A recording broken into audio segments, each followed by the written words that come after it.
how's it going? Welcome back to another stream. Starting a little bit early here. I think I had it marked at noon, but I was just sitting here kind of like ready to go. So I went ahead and just launched it now. Also saw some of you guys were already here. Wolf's already here. Very fittingly, looks like you voted for me to sculpt a werewolf today. Username checks out.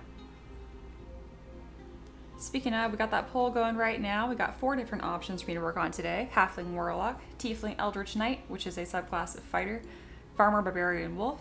It's going to be a female farmer. Just feel like you need to clarify, it's kind of cool. And then a Skyreturning piece, a Gothic pedestal. I also have a new silly donation goal today, just for one. If someone donates, you get to pick whether you cover the stream, confetti, or hearts. For how long? I haven't done the logistics of that quite yet. Taka's here. Hello, hello.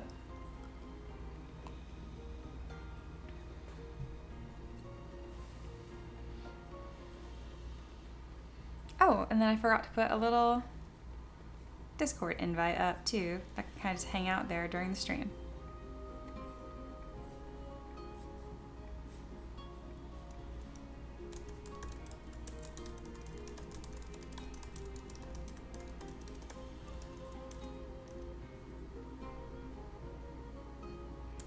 I know both of y'all are already in the Discord. This will just kind of be pinned here for the rest of the stream. I usually do that before I go live. I just kind of spaced it today. Alright, let me double check. Mic looks good. Yeah, everything looks really good. Smooth, I like it.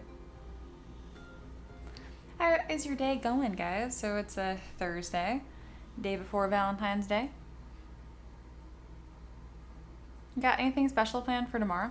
I'm going to be streaming. I'm just treating like a normal Friday. That night, I'm sure my husband and I will go out and do something.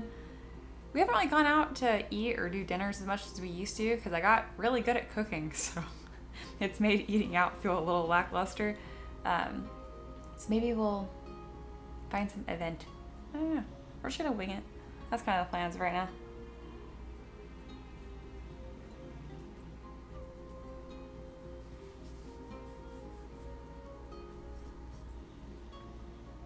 Hey, Lois here. Hello, hello.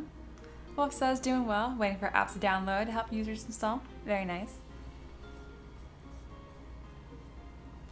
Alrighty.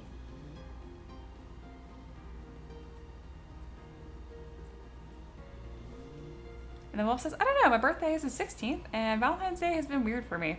That's fair. Also, happy early birthday.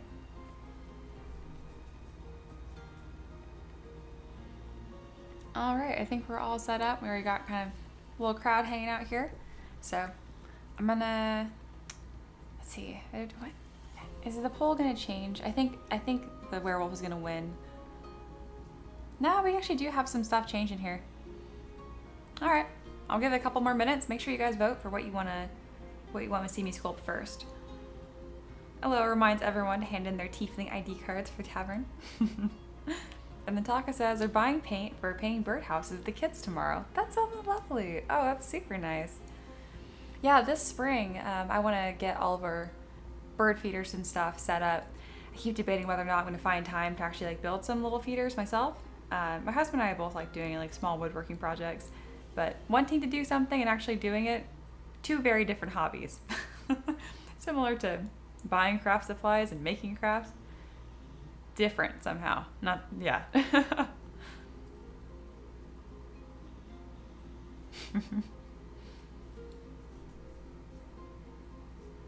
Alright, I'm going to say that the Barbarian Werewolf wins. I'm going to close out this poll right now, and I'm going to immediately start another poll for what's going to be next.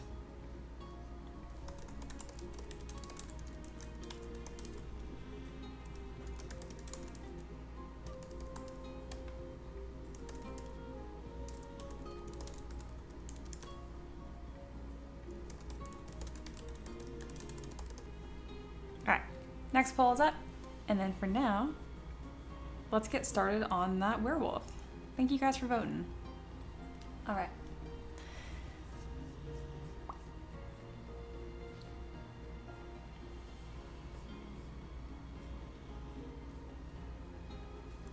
Aloha says, is the Gothic pedestal the first terrain piece since the swirly candy tree? Yes.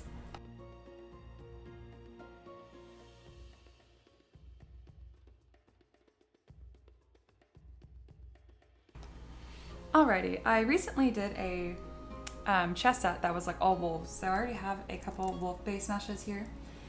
And then it's a farmer werewolf, so it's gonna be an in-between of like making the clothing kind of shredded, but recognizable, so let's do it.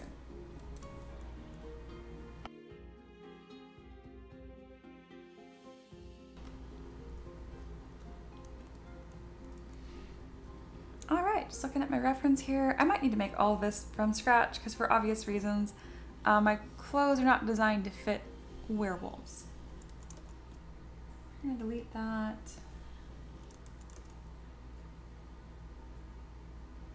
Yeah, we're just gonna do this from scratch today, all the clothes. Alright, here is our werewolf base mesh. I'm going to change quite a few things right off the bat here.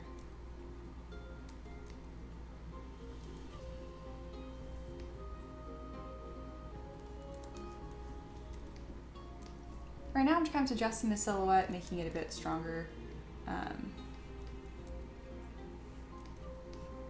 The arms are a little too large, and then the shoulders weren't well defined either.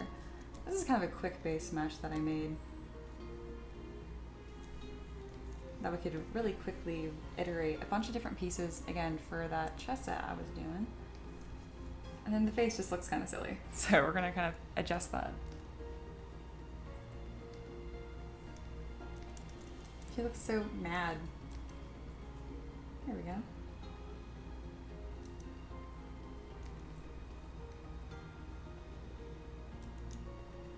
So I'm kind of softening the planes on the side of the face here, and then also going to bring this back, though your eyes don't look so deep set. Probably going to fill in some material as well, just on the sides here.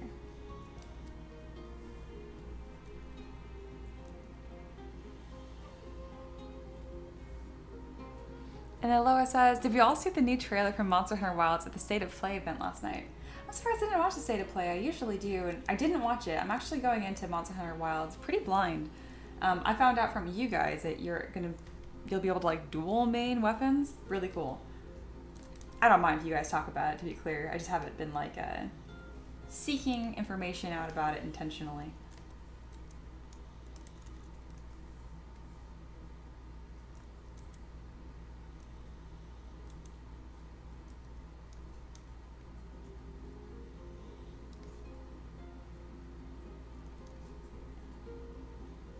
Oh, my camera's taking half the screen.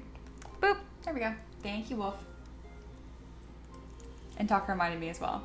You guys just don't want to see like this much of my sculpting? I mean, come on. Hello says, make me a camp stream, let's go. Yeah.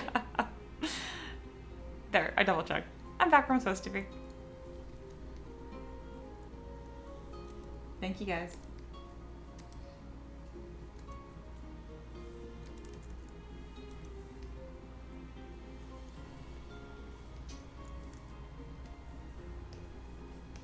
So right now I'm kind of softening up the face here, making it a bit more anthropomorphic by really just bringing in some more expression. Also the fact that this mouth line comes so far back, it's a little ridiculous. So we're gonna close that up. The reason why I have it going so far back is because this mouth can be open pretty easily, and that's the best way to toggle that. Alrighty.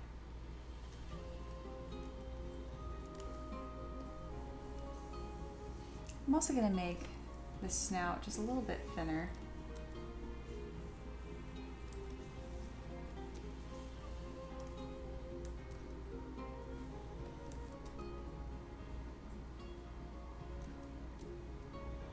There we are.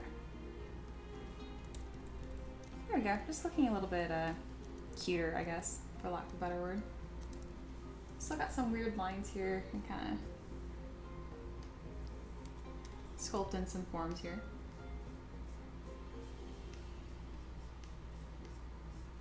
I'm using my damp sander brush just to really quickly blend in this fur texture right here. I'll come back to it later to make it look smoother if it needs to be, but I have a feeling once I move all this around, that's not going to be very noticeable. That little flip of the lip right here is looking really silly, so we're going to smooth that down. And then that bottom chin also needs to be a bit larger and stronger, so we're going to move this up and then widen the chin.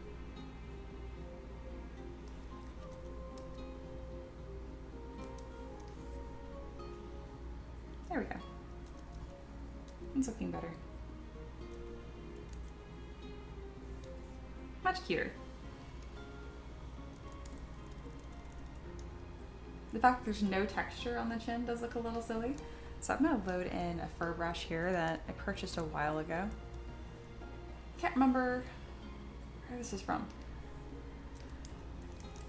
There's not a ton of options for fur brushes that you can like buy on for ZBrush, so I guarantee if you just search it, you probably find it or something very similar. It's really, really low res. Not the brush, but my mesh on her chin right here. The brush is fantastic. There we go. I just want something there. It does look kind of like a little funny goatee. Let's smooth the top. There we go. Perfect. And now I'm gonna give her kind of more of almost like a fox eye.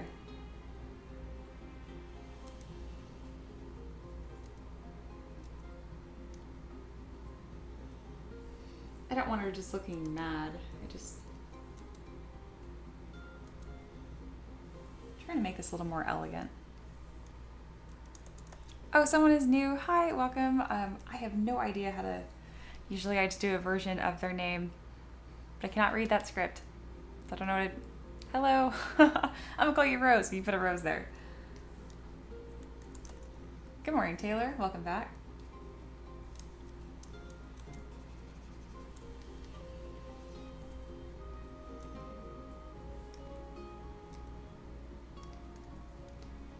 Today we're sculpting a werewolf that is also a farmer. And better said, a farmer, Barbarian, that is also a werewolf.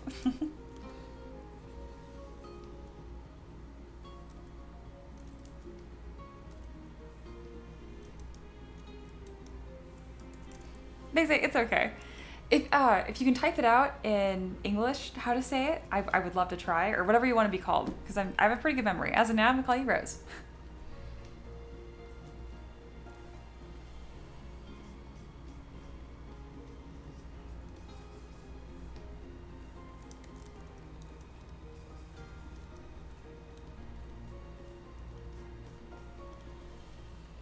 Which I think is fitting, because it looks like your profile picture is also flowers, which is kind of nice.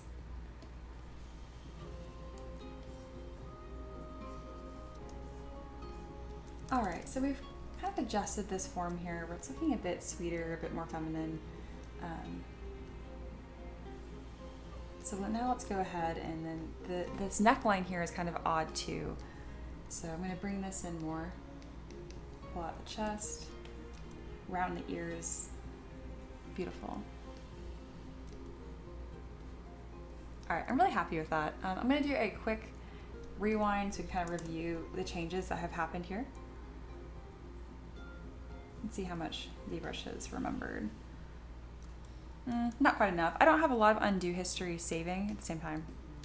Taylor says, are you sculpting the werewolf as a human too? No, just because the requester asked, I think they already have their this mini in human form, so they want just the lycanthrope form, so werewolf.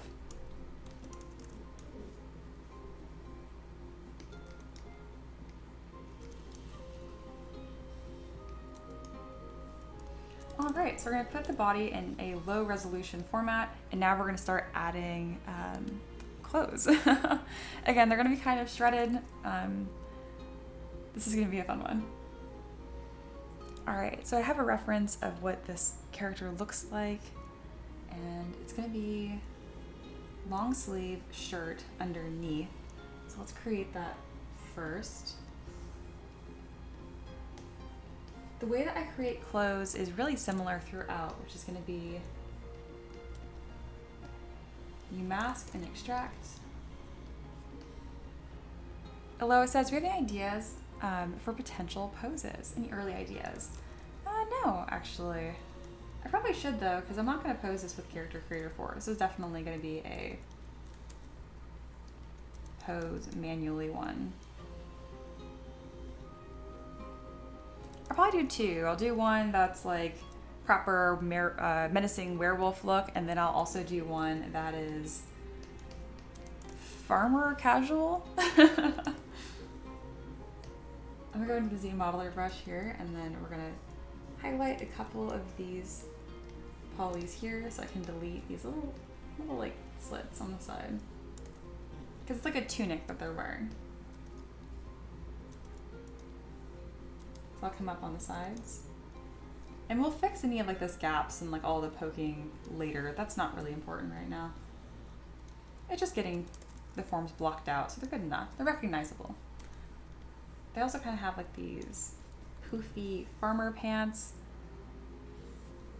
of which I'm gonna raise up to the knee. I always find that a lot easier with these like digitigrade legs. Otherwise it's a bit of a pain to get these looking right. Oops, that's backwards. That's exactly the opposite of what I wanted. Let's invert the mask and do that again. There we go. Pants. Taylor is talking to Aloha. Would have to determine if she's a nice wolf or a mean one. Yeah, I didn't ask the requester, though I did talk to them today with a couple questions about this model. I want to say definitely on the nicer side. It's cool though, because again, like this, I don't know, I don't do a lot of female werewolves, so it's fun to try to make this look a little more delicate, which that will come across with like just the general silhouette, and once I style like this mane like hair almost. And then Rose asked, should I start drawing parts of the face first so that I'm confident in sculpting and then draw the whole face? So the way that you work with sculpting, it's kind of like sketching with a pencil. It's not about like getting really good at one spot. It's actually better to kind of like work throughout the model. So do a little bit of work on the face and a little bit on the body and kind of bounce back and forth. It also depends on your skill level. If you're brand new, maybe in the beginning, you're really just gonna be worried about learning how to navigate and that kind of stuff. Taylor says, draw first, always better to work with reference. Yeah, but maybe not always good. Oh, I kind of misread that question about drawing versus sculpting. I disagree to some extent, because if you draw your own reference and then just make sure you have other references as well. Otherwise, you kind of like embed your own mistakes if you create your own reference. Obviously, if you're like concepting an idea, that's great. You know, sketch out, get a visualization of, you know, your concept visualized. But if it's for like something like a face, there are, you know, anatomical rules that need to be followed, or at least just have consistent. Though I appreciate you answering the question as well, Taylor, because I definitely misread their question slightly. And then reading your answer, I was like, oh, okay, I see what I should have answered.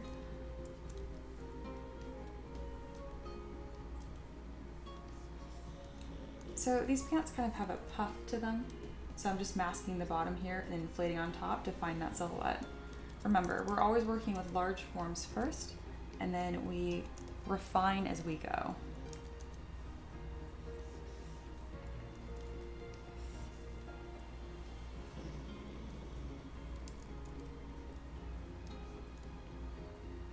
Aloha says, I've been diving into the Pixelogic YouTube channel backlog, and they have a 1-hour model talk/demo for the Monster Hunter Rise Sunbreak artist. Oh, no kidding. I would like to see that. I'll probably watch that after my own stream.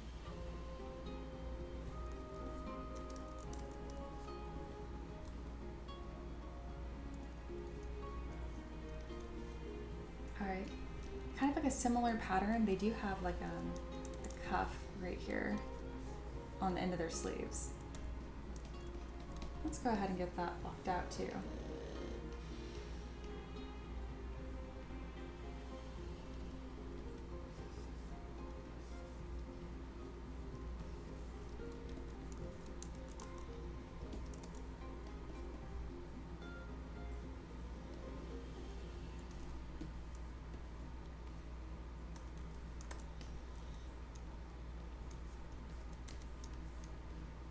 All right, they also have this really cute like vest that's over the top. It does have an opening, so to refine this shape more, I'm gonna use my mask pen brush.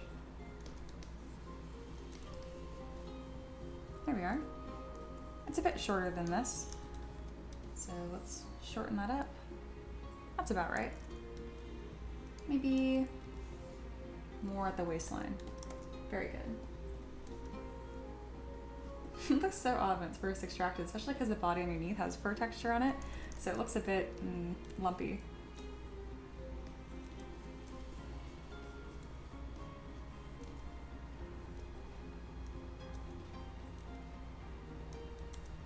There we go.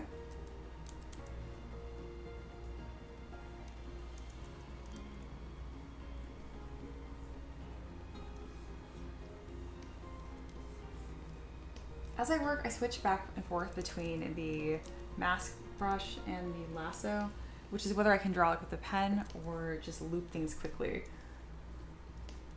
That's why I have them both pinned on my custom UI up here as well.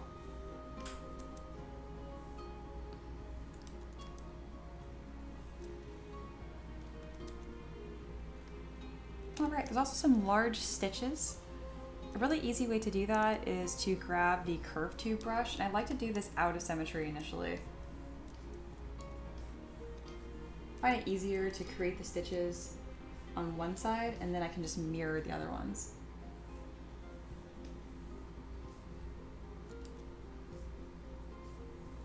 I think 3 is gonna work out just fine. I'm gonna duplicate, mirror, and now I'm gonna grab my Move Topological brush to kind of nudge it into place.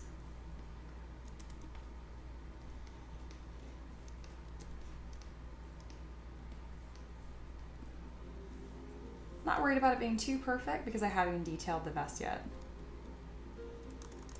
Aloha says, I know we've talked about not wanting to model licensed characters in media, but will that mean we can still get Monster Hunter Wilds inspired? Oh, absolutely, we can do that.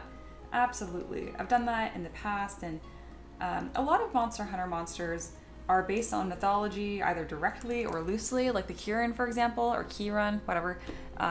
That is Chinese mythology, if I remember correctly. So that's absolutely fair game. Their specific interpretation of it, I mean, I would need to be respectful of and add my own twist or flair, which I have done. I've modeled a Kirin before because it's a Monster Hunter. Yeah, I hope that answered your question.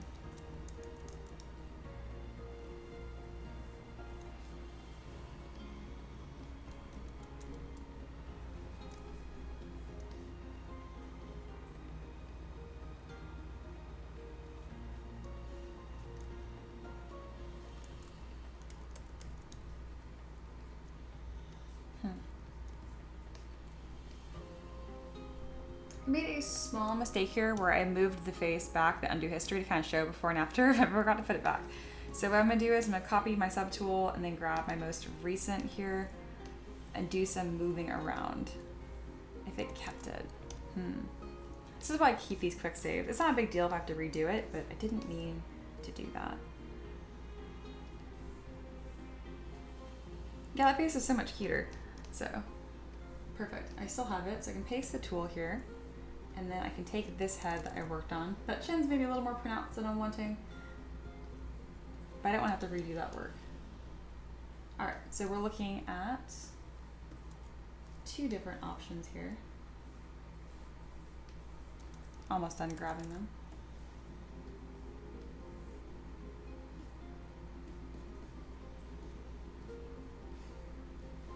Oh, ZBrush. ZBrush is having a little bit of a meltdown. That's okay. We're early on. We got plenty of time. Aloha says, creating both a monster and then the low rank and high rank stats from like you showed before would be awesome. Yeah, it's such a fun idea. As I'm working on requests, sometimes I'm limited in doing these side projects, but I think I'm gonna have time to do stuff like that. And if not, if I just bring up these ideas in to my Discord, usually people will spend their request on it too. And then it's a win-win for everyone.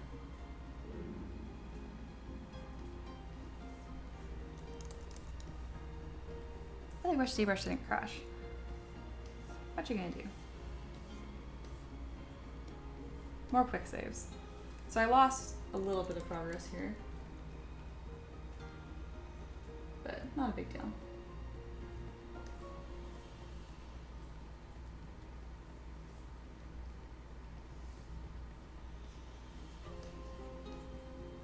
Right now I'm pulling my subtools out of this folder because I don't want them. I'm not going to need them later. Alright, so I have this one and this one. See, it's a small change, this versus this, but this one's a lot more feminine, almost fox-like looking, and I like it a lot more. There we go. Deleting that one, and then we're going to move these eyes to fit.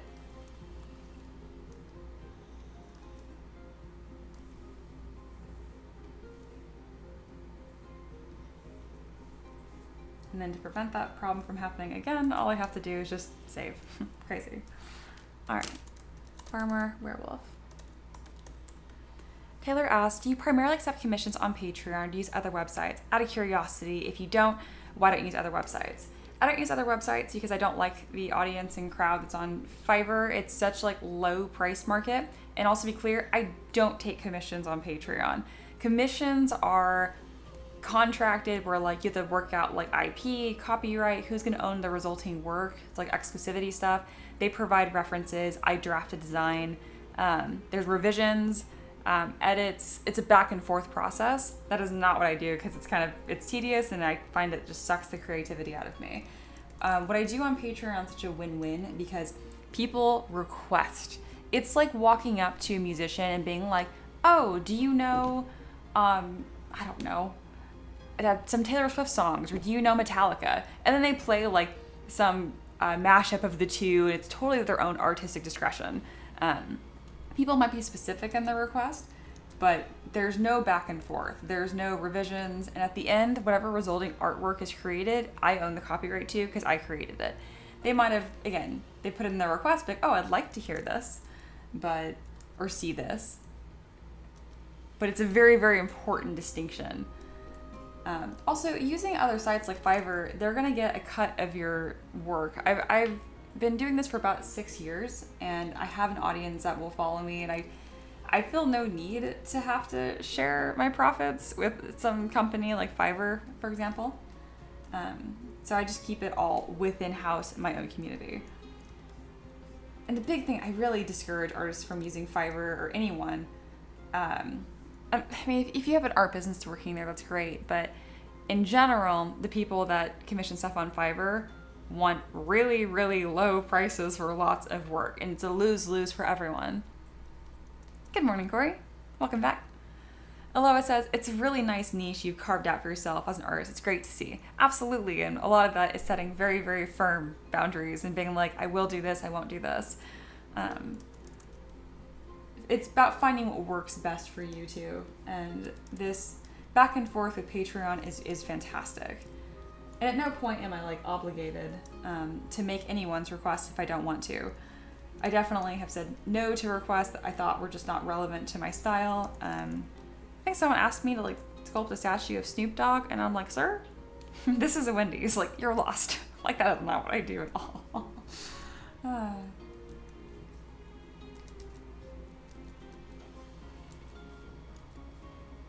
My tone might sound like a little severe, but it's because I'm very passionate about the topic. That's a great question, Taylor. Feel free to ask follow-ups and whatnot. I just want you to be very, very clear. Like, I wasn't annoyed by your question or anything like that.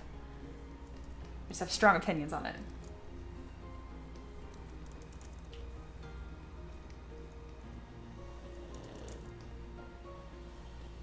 All right, we are back to that point where it didn't lose any progress. I've all caught up. Very good. We have our stitches. I'm going to save again just to not tempt the ZBrush gods. Taylor says, yeah, I use Fiverr. It sucks, but I feel like it's the only place where I can get work as a commissioner. That's definitely possibly true. You know, I get it. I don't get me wrong. It's like, oh, just don't go there. Obviously, you have to start somewhere. But I would be aggressively rerouting people to where I actually want to be. One of the first things I did was design my own website so I could have an email list there and contact people directly. I didn't use Instagram. I didn't use stuff like that either. It's kind of the same problem where you're limited in what you can post. So finding a hub that's yours is ideal. Patreon has been that for me. I've had really, really good luck with Patreon.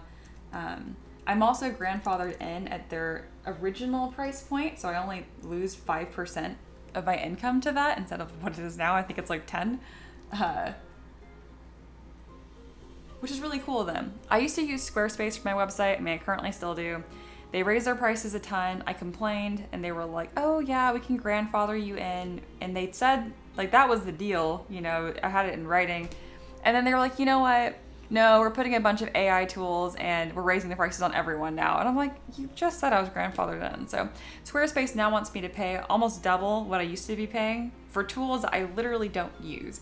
And that's why I've been rebuilding a brand new website from scratch on WordPress, which sucks. But at least it's not Fiverr, right? Like at least I still have control over what I'm doing and I can reroute people from there to my Patreon and kind of keep this ecosystem I've created. It definitely takes a ton of work still, don't get me wrong. And if you're like, I don't want to learn how to build a website, I totally understand. It all costs time, right? So Fiverr can be a fantastic solution to that problem.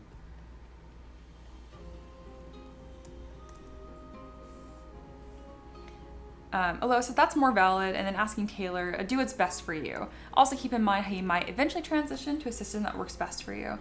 Very well said. It can be tough, and like trying to balance all this business nonsense on top of being an artist, it's a necessary evil. Like it's part of you know, it's part of the job. I get that, but it can be really frustrating, you know. Sorry, I sympathize.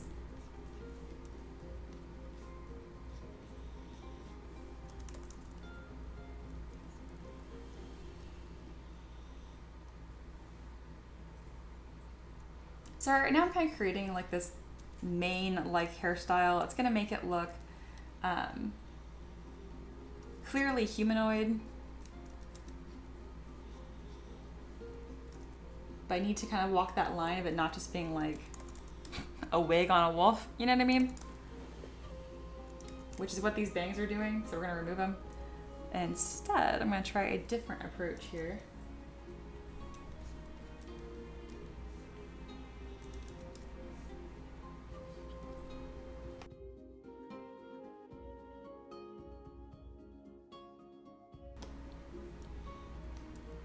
Taylor says, I'd like to do a Patreon, but it feels like I need a YouTube channel connected to it, which I'm not prepared for. I didn't have that. I really had my following on Reddit first, funny enough. Reddit and like the D&D Beyond forum that I then like rerouted them to the web. I don't think I had a website first, actually. I think it really was Reddit and then Patreon for me, and the website came shortly thereafter. And they also mentioned, also I suck at posting content. It can be a bit demoralizing. It's not like the most fun thing to do if you don't make it fun. It's definitely something I need to learn to do if I want to grow. That's true. And the whole like, oh yeah, consistency on social media, just keep at it blindly, maybe it'll work one day, is such nonsense. It doesn't work that way. If you guys look at my following on Instagram, TikTok, whatever, Facebook, what else am I on? I don't even know. I have tiny followings. It's all sub 1,000 followers on everything. And yet I have a business that I've done this for 6 years. I've never grossed less than 80,000, and I live in the US, so it's 80,000 US dollars. So yeah, I do very well for myself, even though I have a small following, because the conversion rate's really high, I guess, is the best way to put it. And there's a very clear funnel that gets me to Patreon. I also host my stuff on websites like Cult 3D, My Mini Factory, Creality Cloud, and these are places where the audience that I'm trying to sell those products to exist at, so that works really well. It's so frustrating. I feel like a lot of people talk about, like, a lot of artists are successful, have large followings, you know. Some of them, it seems like most of their business is just talking about how to have an art business on Instagram, and I'm like, they're selling dreams, not art at that point, if that makes sense. So be very careful if you see any advice like that online. I'm not saying that social media doesn't help, but it hasn't done a ton for me. It's definitely not where I credit my success. If I had to boil it down to two things, it would be Kickstarter was huge. I built an audience on Kickstarter projects, and then Reddit and Patreon. And even then, I'm no marketing genius, that's for sure. I'm always trying to improve on that front, and Ricky and I are trying to improve our reach. And that's why we do YouTube and live streams now, because I find people like you guys, which is awesome.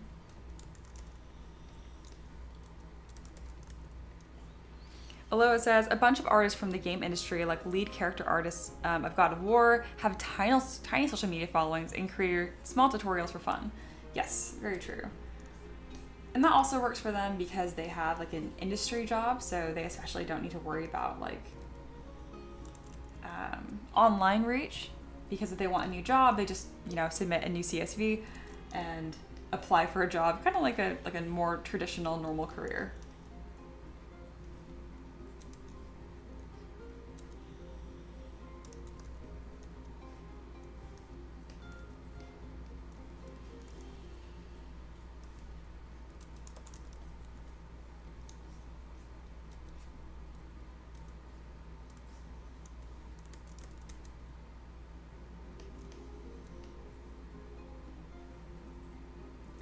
This main thing isn't poofy enough, so we're going to increase the poof.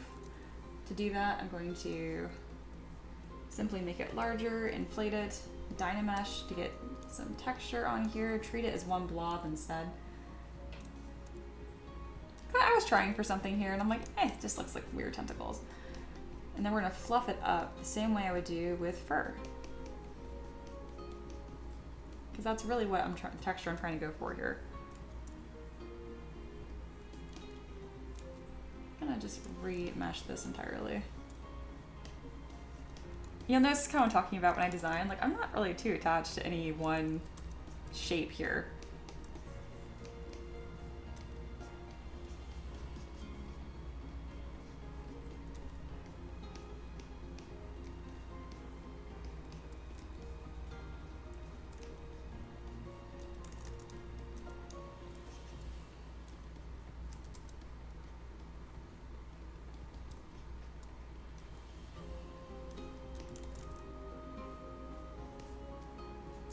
If you guys do have more questions about business or how I got here, I mean, if you think it'd even be remotely helpful, or if you're just interested, definitely ask.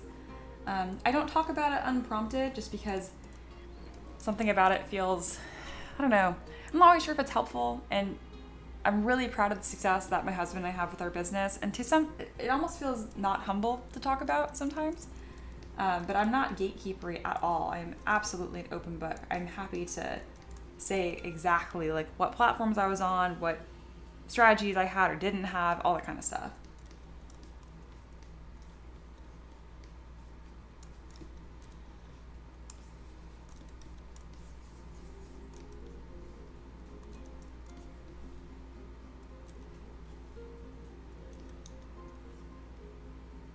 Corey said, how do you poof them up all at the same time? Bring up the 3D gizmo, hold down Command, which I think is Control on Windows. Grab this little yellow square, click, and drag. And that will inflate your entire mesh. It also works the other way. If you go towards, it will deflate. So again, that's a 3D gizmo, Command, click on the little square with Command held down, click, and drag outwards. There you go. Oh, and then Taylor's here, other Taylor, Taylor Brownie. You can't be other Taylor, Taylor Brownie, because you were first, so Taylor number 1 is here. You know, it's funny, second Taylor also gave really good suggestions and stuff, which cracked me up. The Taylors collide. Other Taylors, the second Taylor says hi. Goodness.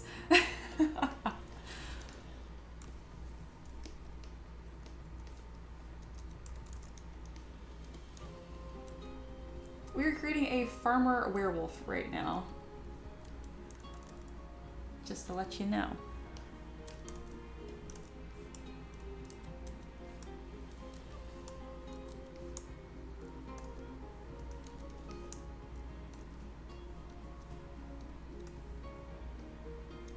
They have this little like string belt, so you get more of these pieces here. Second Taylor says battle for the best Taylor. Yeah. Taylor versus Taylor, Battle of the Beast. I'm glad you guys are just immediately same vibe. That's great.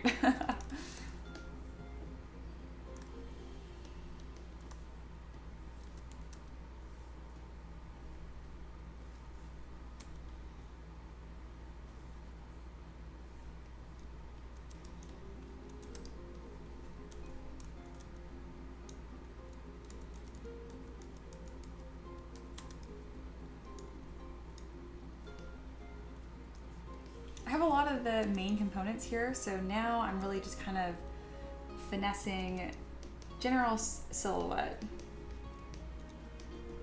I really want this to look more like a big poofy mane,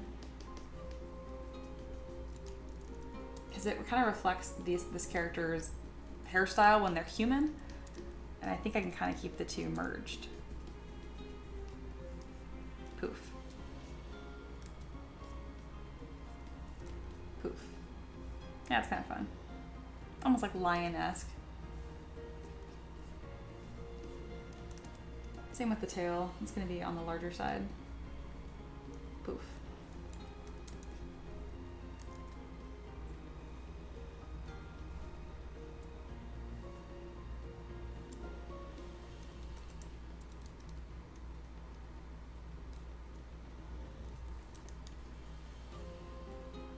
Aloha asks, if you had to create one portfolio piece to showcase everything you can do, do you have an idea of what you would go for? It's a really good question. I'm thinking. It would definitely be a creature. It wouldn't be a character.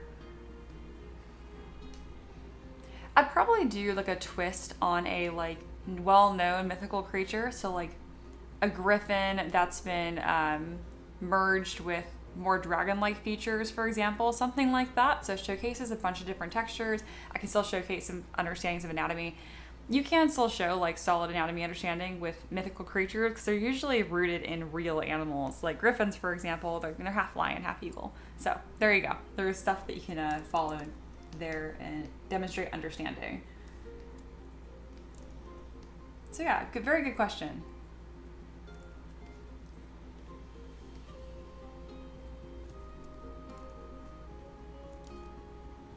All right, I have some loops here. Kind of add some nice texture, some detail. It looks odd because it doesn't actually show like the knot. So we're gonna create that knot by grabbing a ring, making it really small, and doing like a little cross knot up here. I'm also gonna zero mesh by half because the smoothness is actually kind of taking away from like the structure of it. It's making it look a little hard to read. So we'll do one there, and flip one over on this side too.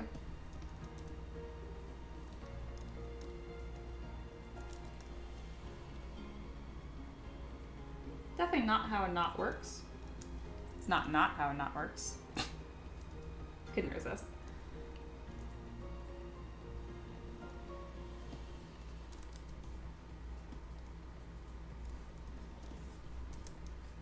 Very nice.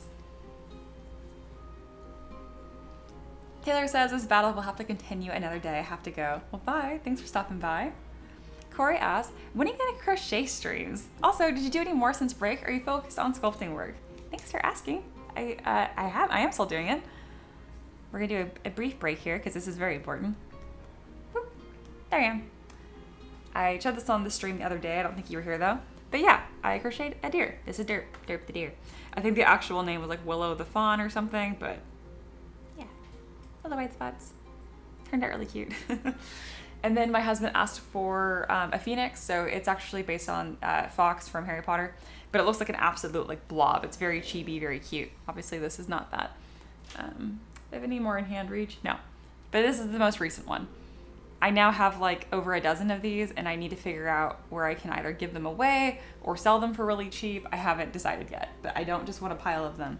I wouldn't describe myself as a minimalist, but I don't like stuff and just having lots of stuff, which is difficult when you're an artist and making lots of stuff. So we'll see what I do with that. All right, I'm small again. Derp the deer. Yes. It, I don't know, rolls off the tongue.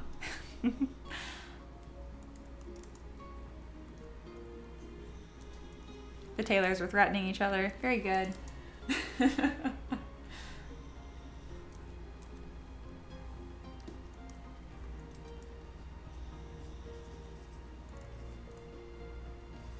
And now I'm just smoothing down any bits of the body that are poking through. And the reason that's happening is because of just fur texture. So, no worry.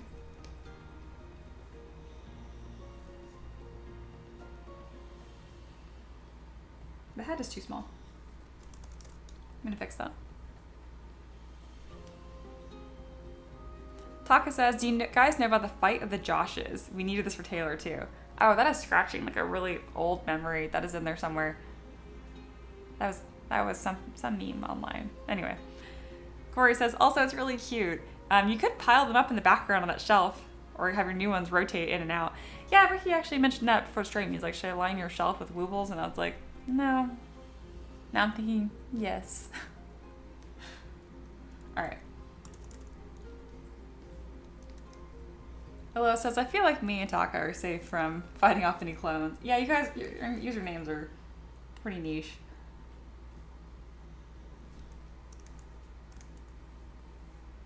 Speaking of that, do you guys have a backstory of why you have the usernames you do? I mean, that applies for Corey. I mean, you can tell it's just your name. But for Alo and Taka especially, like, why those specifically?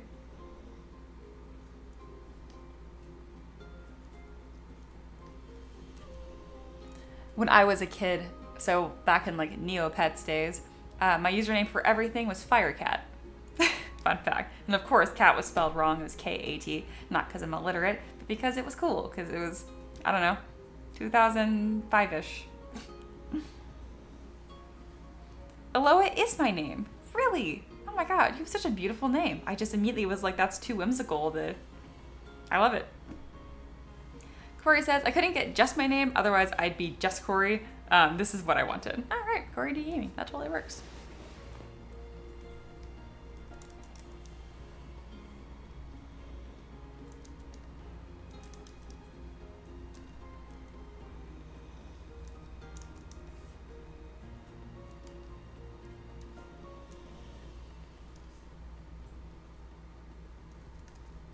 Like these eyes need to be larger.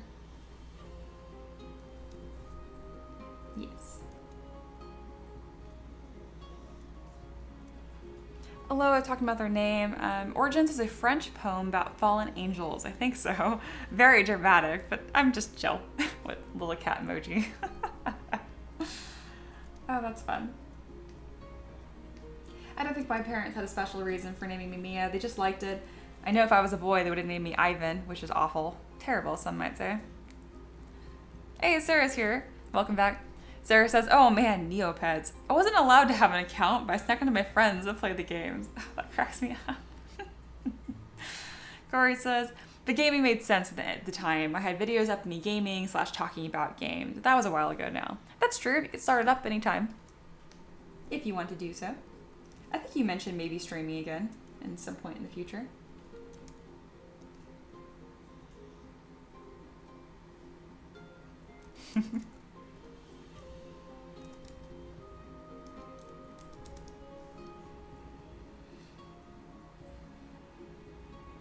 Alright, this tiny head is driving me nuts. I need to fix the proportions before I pose, and I go to Transpose Master and push some forms around.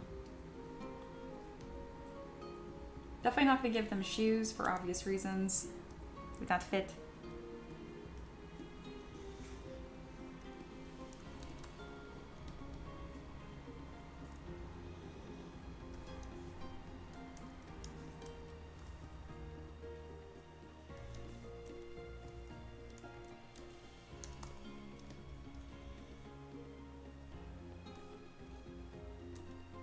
Alright, this looks goofy. Let me fix.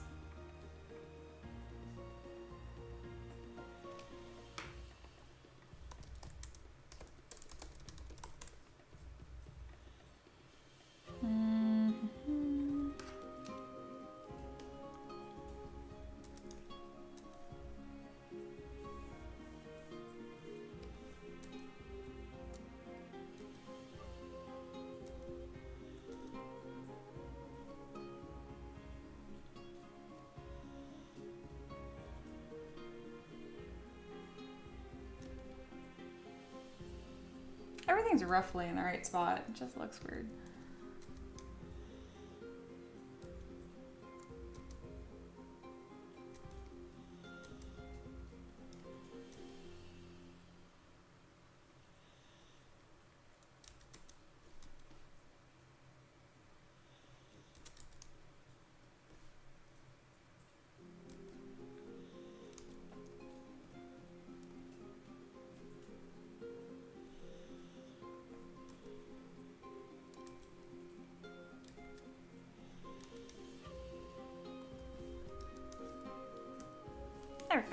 little improvements.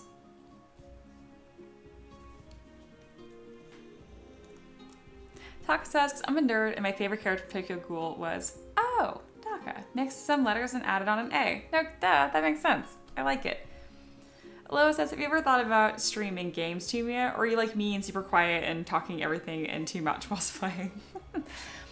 I say no. My husband thinks I'm going to end up doing it at some point. I kind of like the two being separate. I don't mind sharing my like gamer tag or whatever with you guys and maybe playing Monster Hunter Wilds or whatever co-op. But actually streaming it on top of that, I don't know. We'll see. Corey said, your joke was not lost on me. Very good. Hindsight's back. Hey, just got here. What time do you usually start? But I caught the Ivan thing. My mother originally wanted me to name me Callahan. That's, that would have been a choice. And yeah, my streams start around, I would say just noonish Eastern time, as early as 11, as late as 1. Anytime within that range.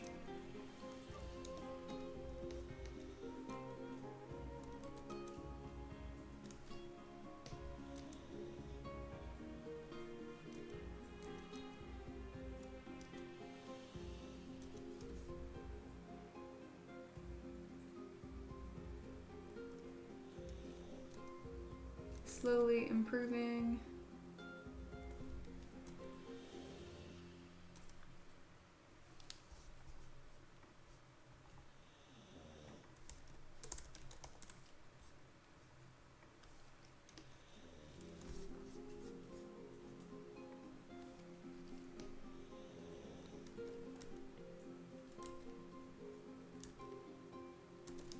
There's a weird crease right here that's happening because I'm missing volume.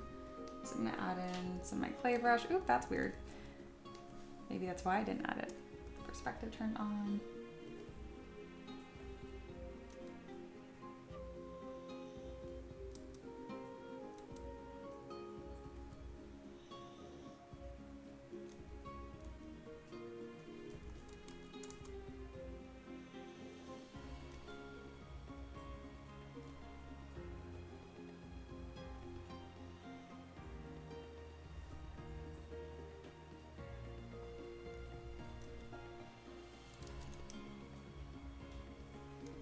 Alright, that's enough being zoomed in there.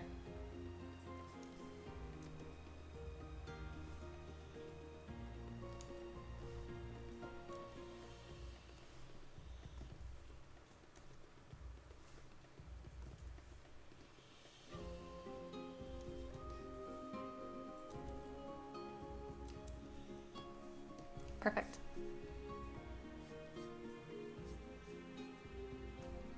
Loa says, but don't miss out on me. A 72-hour stream marathon for Monster Hunter Wilds launch. I mean, for real, that actually sounds great. Corey said, I tried streaming. It's so hard. It felt like I had to be on the whole time, if that makes sense. It makes sense. And I was too quiet because I was like, what do I say? I found it way harder than it seems. Yeah, it's you gotta find a balance. It's kind of like a mixture of not caring but caring at the same time. And that can be really hard and it feels awkward, like if no one's there, and no one's gonna be there in the beginning. I mean, no one knows that you're streaming, right? You guys make it easy on me because I can, if I want to focus and not talk like I did just now, I know you guys are gonna like carry on doing your own thing. It's almost like really easy babysitting. Like, I don't know if you guys ever did a lot of babysitting, but it's so hard babysitting anyone under the age of like 8 because they just need constant attention. But the second they're like a day over 8 years old, like 8 to 12, they're mostly just like their own little dudes doing their thing and you can just check in every now and then. So yeah, it kind of feels like that here. I just called you guys children. That's okay. Anyway, you guys are really easy to hang out with. I know I can trust the stream to go on even if I'm not babysitting it the entire time, which really helps with the being on thing. Or just be like, so what if I have a couple bad streams, you know? Oh well, I'll get better. Taking the pressure off helps, and it's really, really important that you do that and have set realistic expectations before you really get into it. All right, this is looking really good. I just had to nudge it in a direction.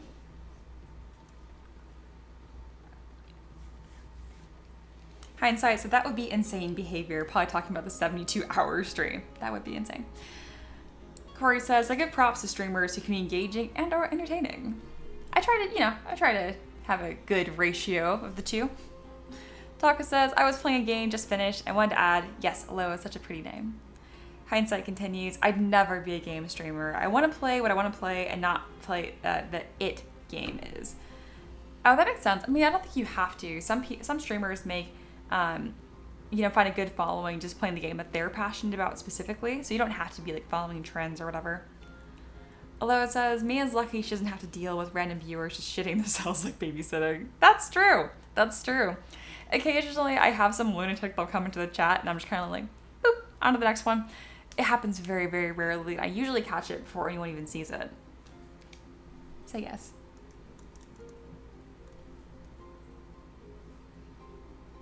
I talk about babysitting like I did it frequently. I didn't. I've done it like 5 times and I hated it. I don't like kids. Sarah says, yeah, I babysit my god siblings sometimes, and it's just like chilling on the couch with a book while they play. Yeah, that's ideal. That is the best case scenario. All right, this is pretty blocked out. I'm just seeing if I'm missing anything. I don't think so.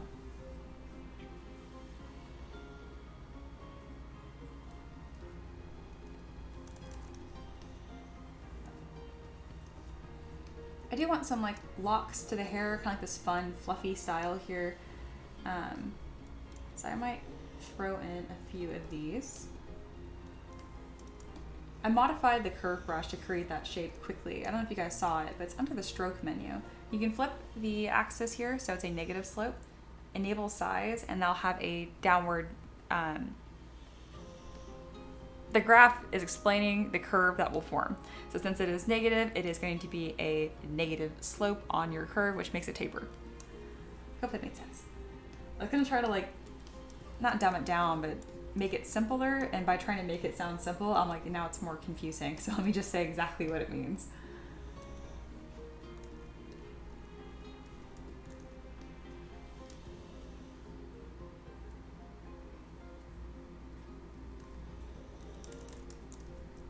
Corey's asking about feelings on the main hair. It's just too early to say.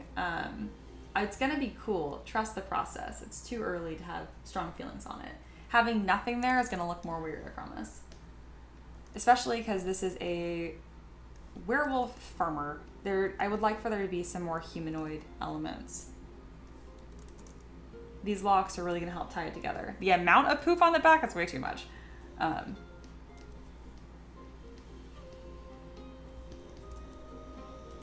That's a good reminder to my students too. Do not have strong feelings on your work as you're concepting. Otherwise, you're going to get in this habit of just saying no. Just play with it. Have fun with it.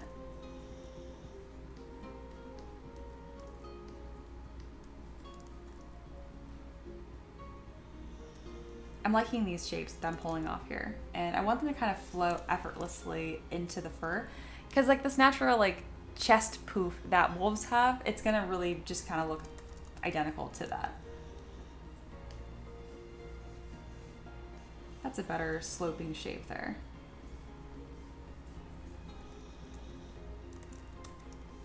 It's mostly gonna look like just like a big fluffy neck.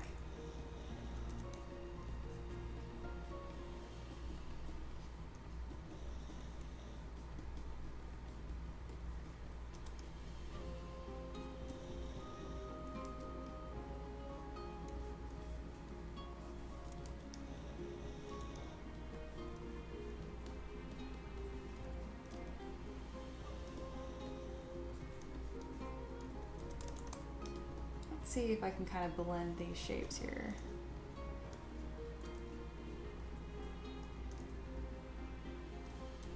These are all going to be detailed as fur clumps too.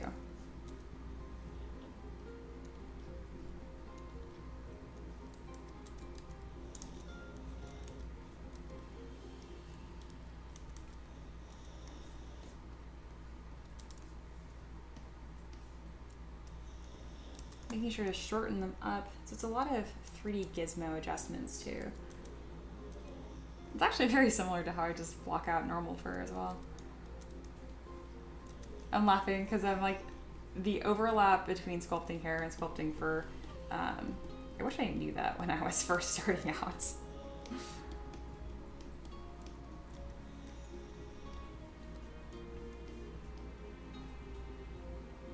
Taka says, I work in a group home, age 9 to 15. I wish they'd be that chill. Yeah, it kind of varies, right? Corey says, a werewolf, what? It's a Barbarian, as they put it. So it is a farmer barbarian. She looks like this when she is not a werewolf. So you can kind of see why the clothes are the way they are, this softer silhouette, and then this fluffy hair I have on here. Yeah. Aloha says, that was one of the points we worked on and a nice setup for my current assignment. Yes, absolutely. So Aloha is one of my mentorship students. So if you're interested in me teaching you guys how to sculpt, that's an option, links in description, all that good stuff. But anyway, the last assignment Aloha did was for hair. And we did some, at the end of it, some of the feedback for her assignment was talking about fur naturally because they're so related.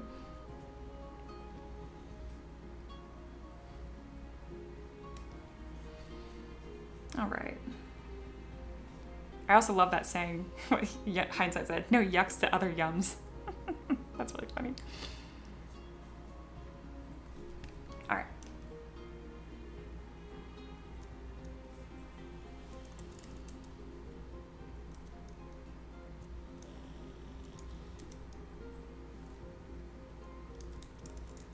And I agree with that too. I don't like, there's a reason why I'm not gonna just give this werewolf like a ponytail. You know what I mean? But there's some overlap here naturally anyway, and like the fluffiness and the poofiness of like wolves, even like German Shepherds kind of have that shape too.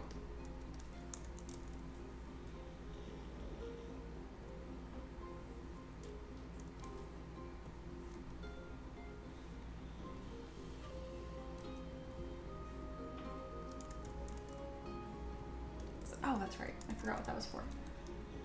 I'm gonna kind of clean up my subtools really quick here. There we go.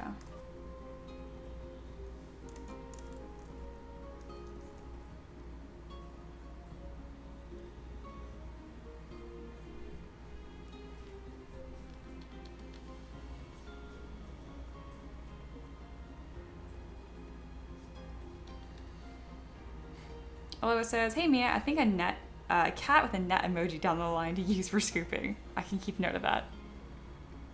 All right, I'm gonna put another 30 minutes into this, and then I might either continue it or choose whatever is winning right now, which is currently the Gothic pedestal. We'll see.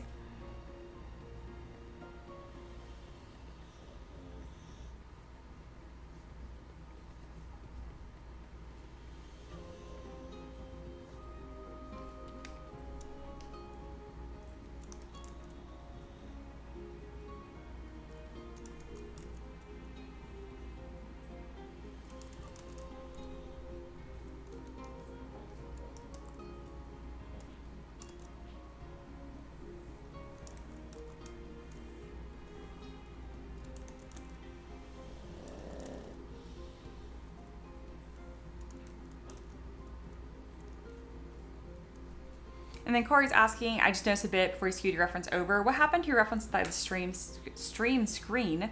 Also, your timer has gone down too. Not that I miss it.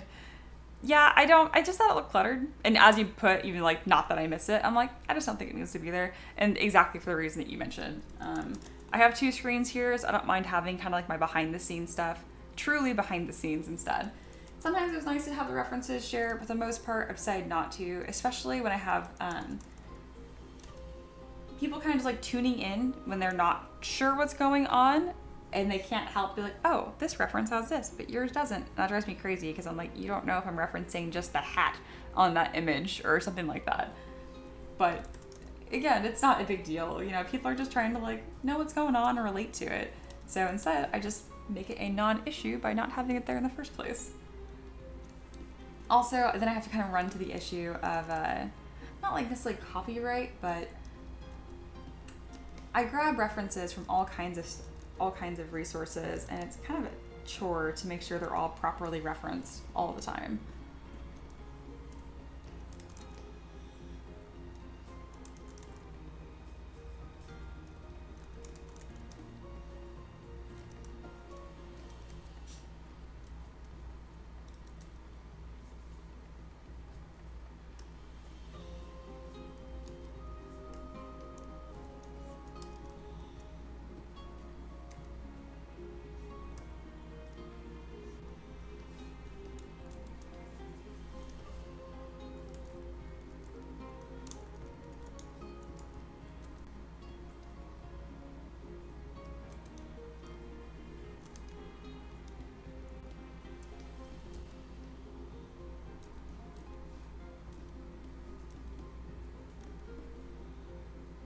just toying with the way I want this shape. I do want this fluffy, but God, it's so much easier to just not have it. I think I did a good job of making this face more feminine too.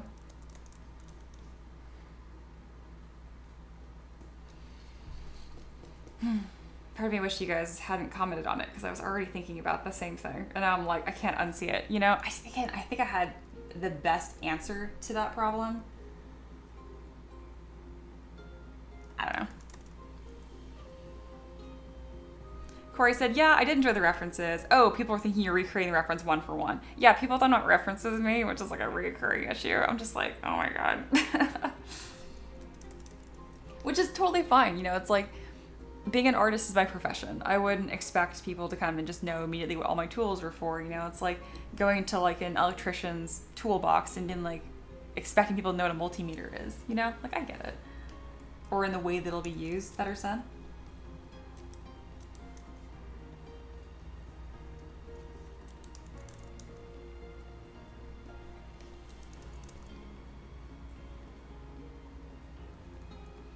All right, since this has these slits on the side, it's gonna be most beneficial if I have dynamic thickness instead of closed holes. Otherwise you get these really weird small artifacts.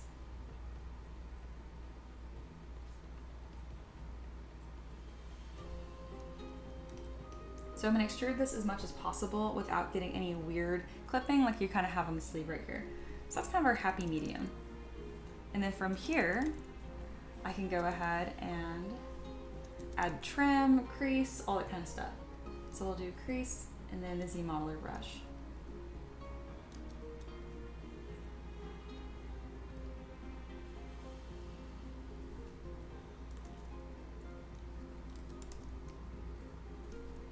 I usually find it easiest to grab from the inside that you just extruded to get smooth trim. Just make sure you're using extrude and not polyloop, or not polyloop, key mesh, because if you use key mesh, sometimes key mesh makes some decisions that are not very helpful.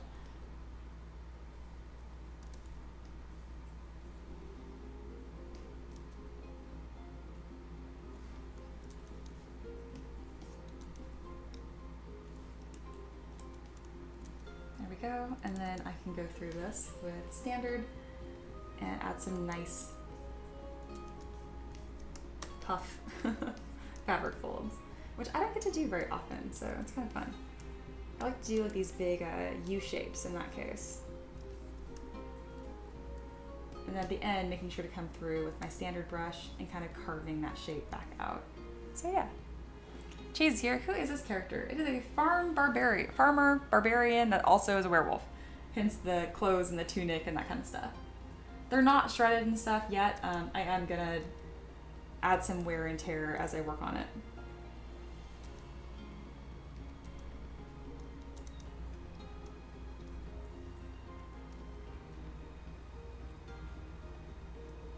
Corey says, I can understand that. I mean, I have ZBrush and the stuff you do and it still feels like magic to me, so sometimes I ask about it. That makes sense. I like that you ask. Because if you're thinking that question, I guarantee other people are too.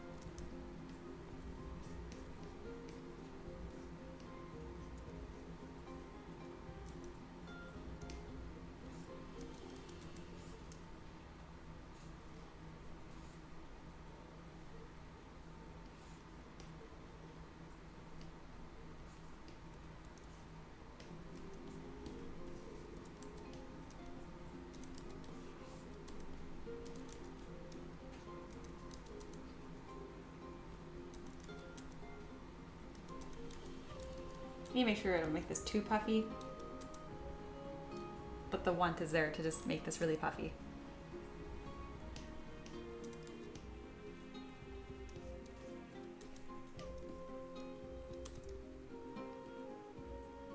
Small puff. There we go.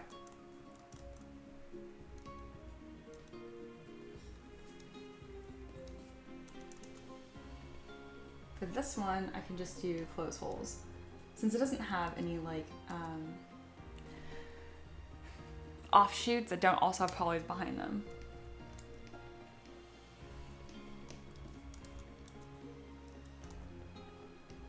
All right, so really starting to add a lot more details to this character. I really like how this is coming out.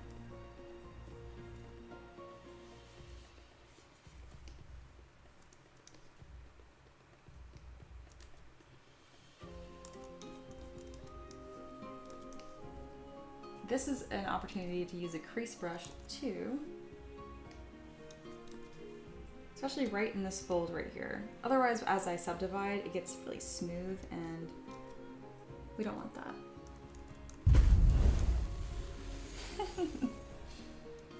All right, Aloha. 1, thanks for the donation. 2, what do you want? You now have the power. You can either have confetti or you can have hearts, and I did not pick what that's gonna mean. Hey, $1 is back. Hi, welcome back. You say people might not know what a multimeter does, but as an engineer, I can confirm it measures multis. I didn't know that. I don't know if you're joking or not, but if you have an engineering background, that's very cool. I didn't know that. I have a background in mechanical engineering. I don't know if you heard me talk about that on stream before, but I do find it uncanny that it seems like a disproportionate amount of people with like STEM background fields end up at my streams. It cracks me up, specifically engineers. It's like I'm sending out like a honing beacon without even knowing it.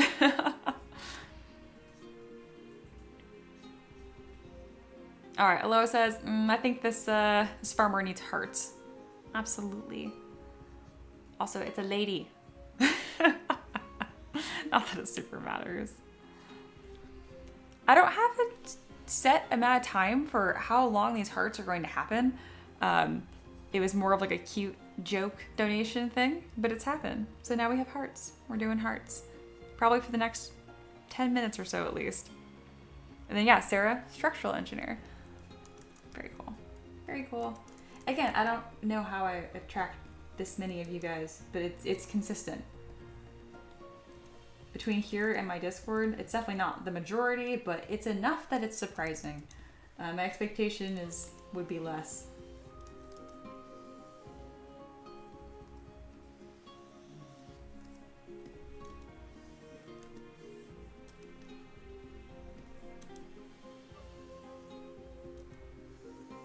Is a structural engineer pretty much the same thing as civil? We didn't have any coursework that was labeled structural specifically, but that is pretty much what our civils cover. And they call it different things. I originally went into engineering, so I wanted to do like biomedical, which is why I chose mechanical, because it was the closest thing to like designing prosthetics and stuff like that. And then obviously that didn't end up being my career. I ended up doing this.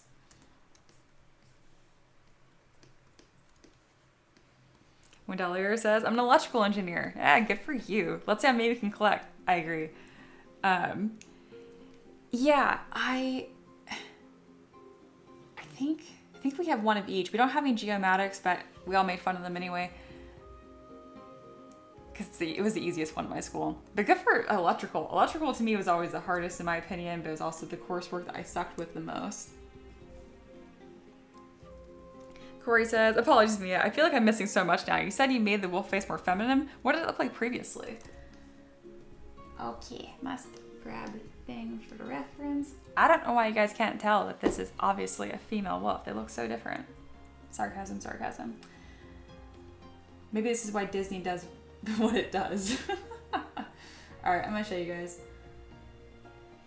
This is my male base mesh, and I feel like it's very obviously more male. Like look at him. He's gigantic and tough looking and mean compared to when they're side by side. I feel like it's much more obvious. My goodness. There we go. And she's just like cute. She's just like way cuter, right? Even without like flop mane thing. So there. Hindsight says pseudo-mechanical, more of a draftsman engineering department and machine shop. Similar skill set, but not the suffering of going through college and getting the engineering degree. But still, they're like separate things. Like going through school to get your engineering degree and that like the misery that is versus having mechanical skill set. One is much more fun than the other. It's like, it doesn't mean that I'd be a better designer than you. Like I joke, like I wouldn't trust me to design a toaster. But still, very cool. Same kind of skill set. I like that. Sarah says, structures is a subsection of civil. I hate wastewater and politics and transportation is blech. Very fair. Very fair. Taylor says, I like his pants. Her pants. I'm going to keep this joke going. I mean, it's not a joke. It is a feminine female werewolf. Looks more fox-like then. Doesn't it look girly in comparison to like the freaking Hulk over here? I feel like this is obviously a dude. She looks cute. I'm trying to make it like more man. Bigger ears. I don't know.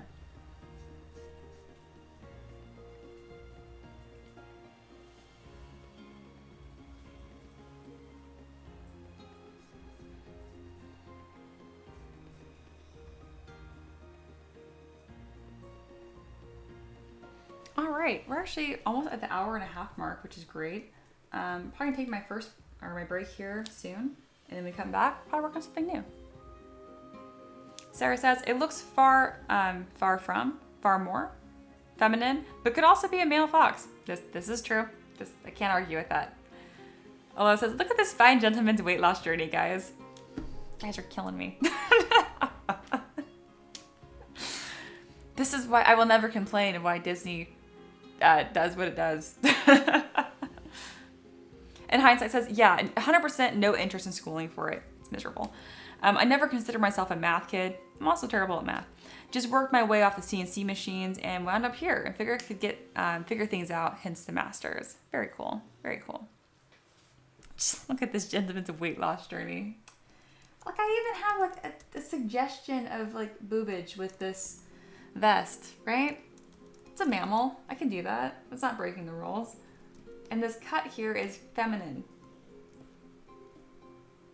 It's a lady. All right. We're gonna bet. I'm gonna keep this up now. All right. So like just like the side by side. So much obvious it's cuter. Anyway, all right. I'm gonna go on my break here. I'll be back in about 10 minutes, and then we'll resume. Thank you guys for being here. Be back in 10-ish min. So 1:20 p.m. ET-ish. And then maybe I'll set a new donation goal. I fit the confetti effect. They're both good. All right, I'll see you guys in a bit. Oh, and if you haven't already, join the Discord. The link's at the top, obviously free.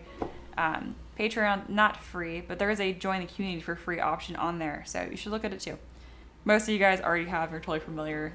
Thank you so much for supporting me. This community rocks. I'll be back.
All right, I'm back.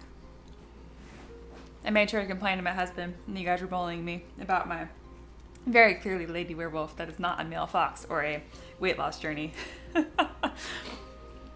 It looks the same if you squint. Whatever. I'm happy with it. All right, Corey, I see you're talking about sculpting, thinking about getting back into it someday. And then, hello, it's being so sweet, like trying to welcome you in and stuff. Corey mentions, I think I still have access to the Discord at least. You do. Or if you don't, like, let me know. I'll just give you an invite.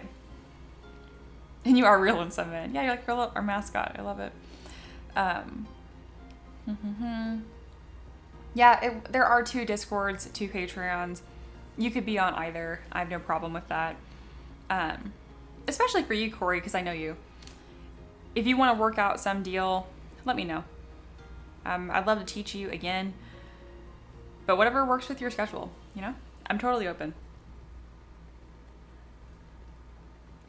I know you also 3D print, so if you want to support one Patreon but also get mentorship, we can work something out instead of having to subscribe independently to both. I think I'm businessing. I think I'm doing it. Ricky, be proud.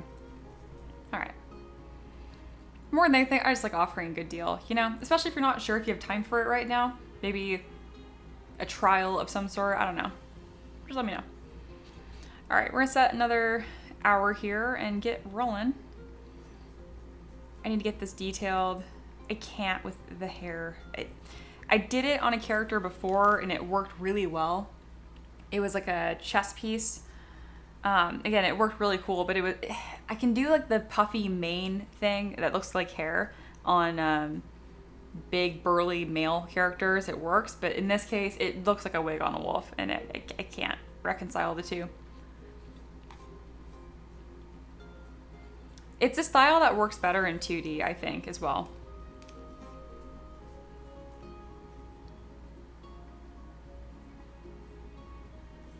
There we go. Corey says, oh, I always feel like sculpting when I hop on here. Watching you is really, what is the term, motivational? It gives you that feeling of like, yeah, I want to do that. You should capitalize on that, you know? Also, if it helps, I don't advertise it as a perk because not everyone's in the same time zone.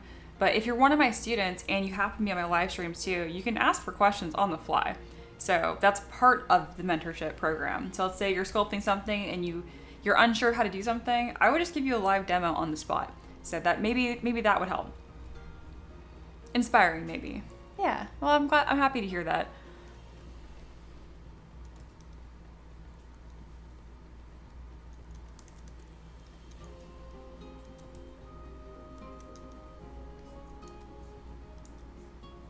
I think it's really fun and really relaxing. I have more resources now, I think, than when you were there last. It's been a few years, so you know how it is. Everyone's always improving. I'm not only a better artist, but I'd like to say I'm a better teacher now, too.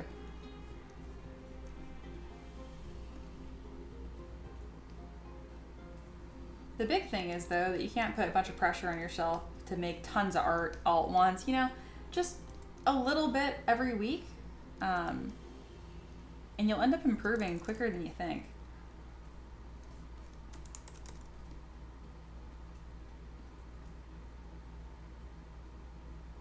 How's that?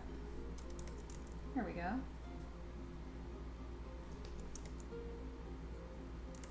That's cute. Really like that. Wolf says, I'm back from hell. Is that from work? Welcome back.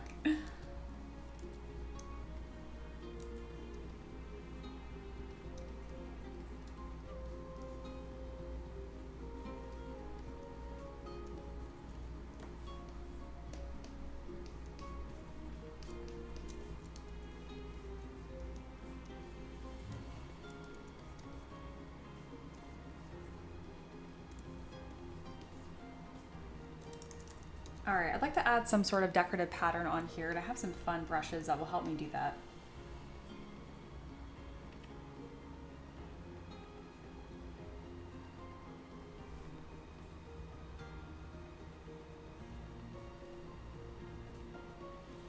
see what just grabbing one from random did. Ooh, I really like what it grabbed from random. Every now and then I don't pick one intentionally, I just click out of the list and we kind of see what we end up with. And today was a winner.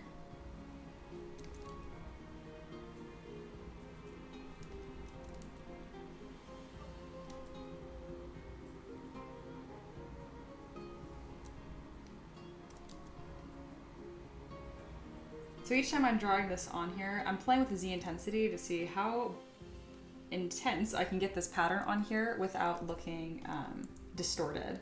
And that'll just make it so when you paint this, it's not going to be too difficult. Because nobody wants to hand paint something that small and detailed. You kind of just want to run a wash over it and let that bring it up, or even dry brush the edge. Bam. That's really prominent. That will grab paint. That's a success. Let's draw some stitching lines here. There we go. And then a couple on the back.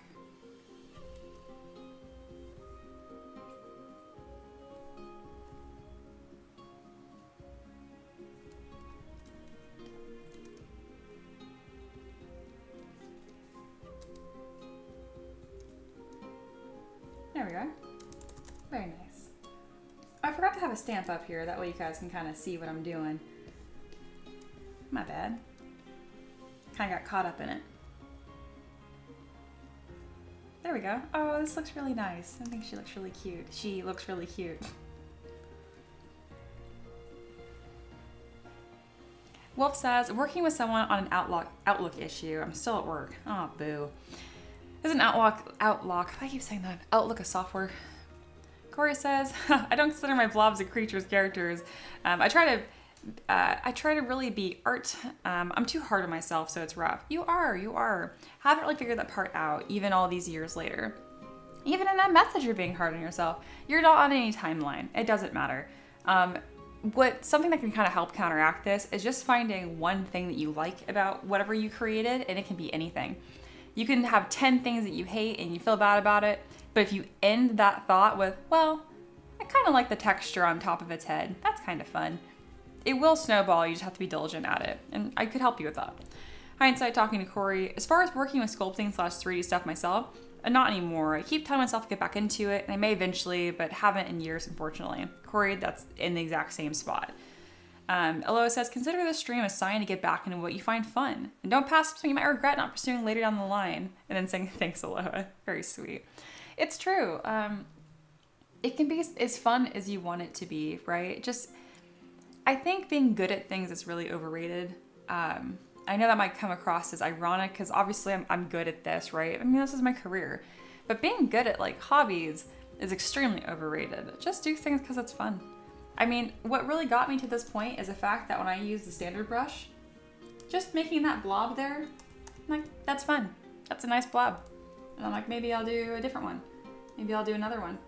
It's the actual pen scratching the tablet feeling that I think is fun. It sounds silly, but it's not when I zoom out and I'm like, okay, cool, now I can be happy with this.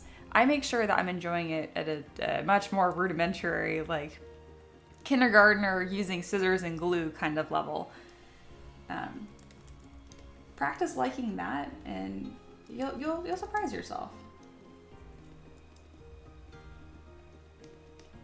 Something that I could do better is with my students that are similar to you, because a lot of people are hard on themselves, is having a clearer scope on some assignments. Not having it be open-ended. It's like, okay, now do the block out. That's too open-ended. I have assignments that gotta help with that now where it's very clear, like Sculpt with me is where like you make like a potion rack or something, or it shows you how to make like one hairstyle. And then maybe after you follow the assignment and you have something that you like, maybe you try to iterate and make something different based on it. And then like you have like that feeling of getting something done that you like and then also playing, experimenting too, without it being too open-ended. What is it called? Like the stress of looking at a blank page, you know what I mean? Like that's not fun for anybody. When you look at a model you just started, it could be anything, and rather than freeing, sometimes it's overwhelming, right? Yeah, hindsight, I didn't realize that you'd fallen out of creating as well. It's so fun. I hope you guys get back into art in some capacity, whether it's through me or not. You know, I hope even just watching the stream is something inspiring. Like, you know what? I think that'd be fun. I'd like to do that again. I just think creating is so much. It's so important. You know, it's good for the soul. And you don't have to be good at it. You're just creating anything. Because this didn't exist prior to this morning. I made this happen from nothing, you know? Like, that's just such a cool feeling.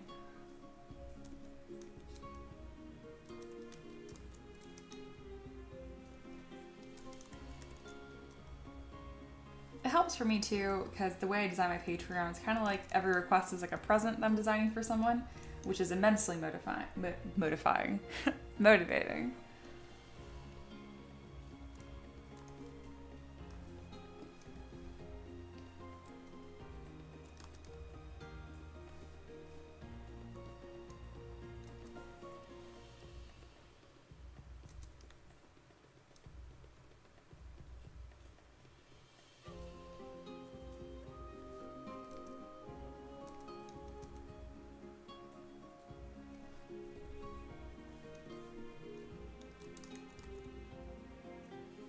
I like the claws on here a lot. They look good.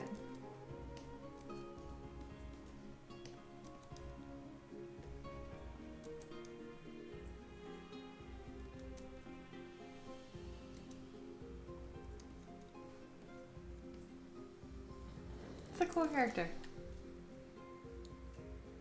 Corey says, "Oh, I don't know, Mia. That wolf guy you showed me to prove this one is more feminine seemed to exist before today." Oh, that's true. I mean, this character didn't exist. Base meshes always exist. I mean, that's also something I created. When did I make that base mesh? 2 months ago? 2.5 months ago, this character didn't exist at all. There we go. Alo says, "Wow, guys, look at this model. This hulking beast of raw testosterone is practically bulging out his clothes. I'm gonna kill you guys." Taylor says, "She needs some oven mitts." Ooh, spicy comment. No. That's a good one, though. I think Ricky's actually working on something else right now, but if he heard that, he would have cracked up.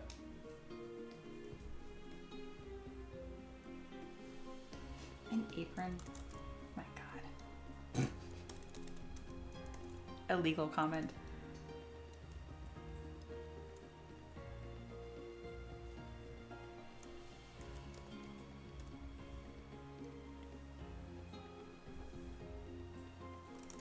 Alright, Hindsight made a feminine version. Let's see. Is this gonna be Disney-fied like a joke, or is this gonna be serious?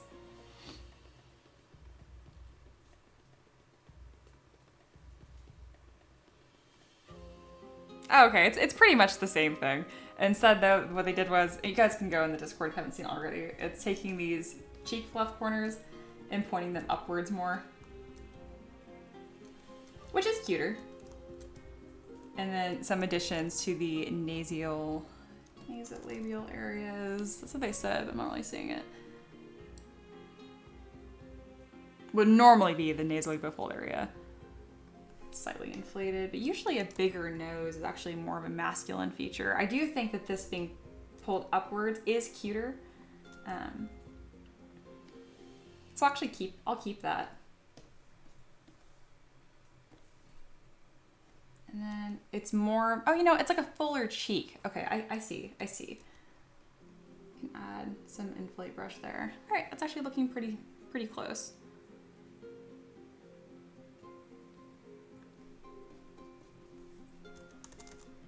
It's the small changes, you know, that make a big difference sometimes. That's a really good example of that.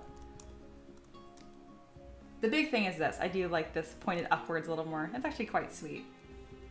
It's also a little more on the fox side. Oh, Ricky says, "Be nice to her." Ricky is here.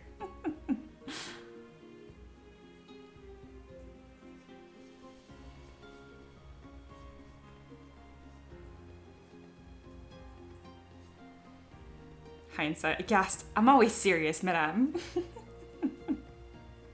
Corey, dang, she set her husband on me. Sorry, Ricky.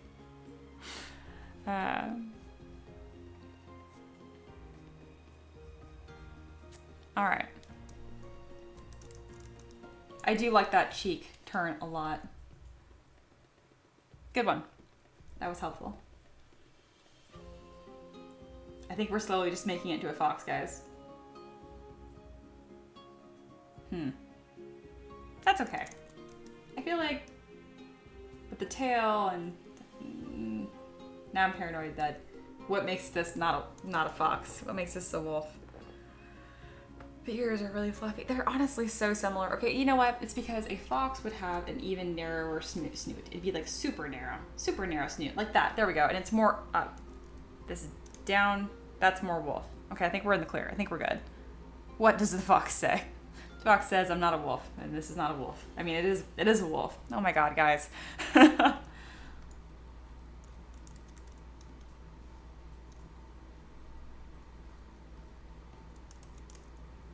Okay, going back and forth. This is comical.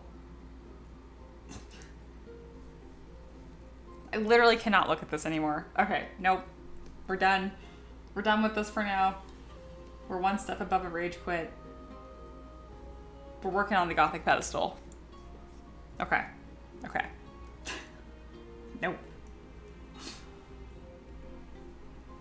There we go. Alright. New model. We're gonna make a stand. That sounds perfectly not androgynous. That's nothing. It's furniture. In hindsight, agrees. Bingo. It's a narrow muzzle to make it foxy, and not in the way you want. I think you're good. Hello, can this Gothic pedestal be feminine, please? No. That will be ornament. You know, if I had to pick, no, we're not doing this. Stop. Alright, so this is how I make scattered terrain, specifically a box. We got initialize Q cube down here. So now we've got some nice topology to work with. I'm going to duplicate this, and we're going to block out the shape, just kind of the proportions. All right, I'm happy with that. It's going to be a lot of duplicating and then moving features around. I'm also going to turn off perspective. Corey said, I did vote for the Gothic pedestal. I was surprised to see a non-character on the list. Yeah, it's really just up to what people request on Patreon, and I don't get scattered terrain requests really ever. So that's really the only reason why you guys don't see them more often.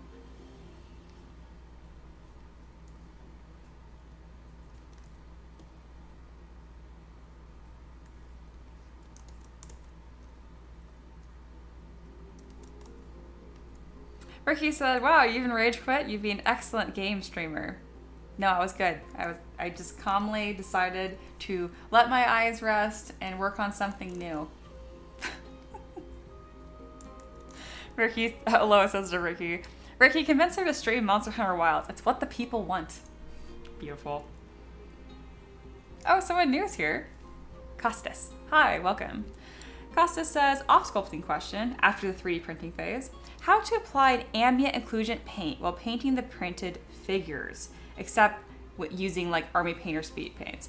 Yeah, using an Army Paint or Speed Paint would be the easiest way to do that. Otherwise, doing ambient occlusion, so that's the shadows in between crevices. If you use a really careful paintbrush, you could dab in like a wash. The best way to do it instead is to layer it up to where it's the first thing you have, right? So you prime in black and gray, right? Get your base colors in. And then when you dry brush on top of it, so your highlight, that's gonna give your ambient occlusion effect at the same time by contrasting your first two layers. Good question. In perfect hindsight, thank you. Look up zenithal, zenithal highlighting, which is pretty much where you spray paint when you prime your models from an angle, and it really kind of creates that effect for you, and it's easier to base paint around. Yeah, prime, zenithal, speed paint. You got it.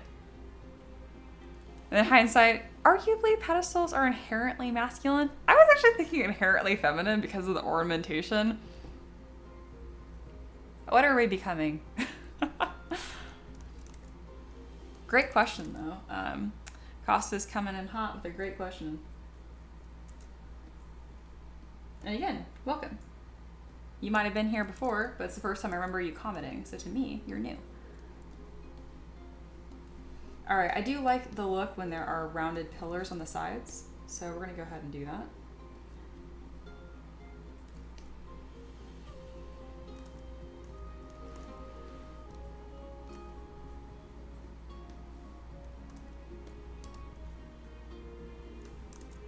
And if I mirror in well, I think it's across the Z axis. Yeah, there we are.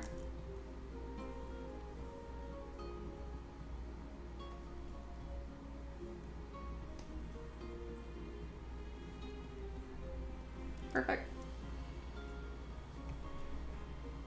Corey says, you know, I need to start a bingo card with the word wash in it, right? That's all three when you get into painting. Hindsight says, unless you're doing display level painting, then just do it, Mia said. Very fair. Wolf continues, you can also do a reductive method of painting with oils when you have a light base coat primer. Ooh, that's a fancy way of doing that. I like it. I like it a lot.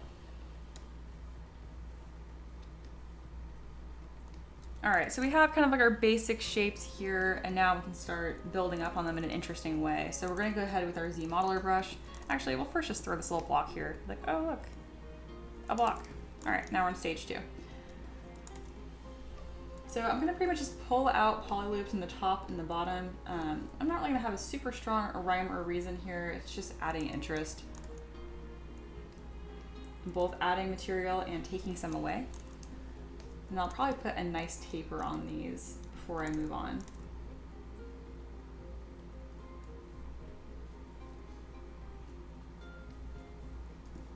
There we go, really simple shapes here. And then the same kind of treatment on the inside. This I might have a bit more fun with. We'll see what I decide to do. We're gonna go ahead and insert some edge loops. Just a couple, so I have a little bit more freedom here.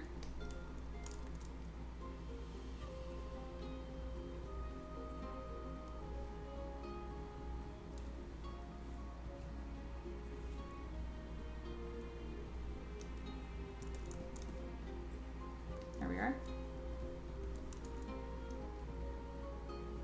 Wolf says, I do some pro level painting and need to do some tutorials at some point. You do. Share that in the Discord. We'd love to see that. Corey says, okay, Mia, real question this time. I'm listening. How do you style something like this pillar to be Gothic rather than, I don't know, Roman or something? What kind of things do you need for it to be Gothic? So this is actually like a historical, like art history kind of question. And my favorite answer to that is Google. All right, Google architecture. And there is overlaps between all of this because again, it builds upon each other. So here we go, type in Roman architecture, you get stuff like the Colosseum, all the good stuff. I forgot what that's called. Anyway, make sure you do a little bit more fact checking other than just a straight Google if you really want to be accurate.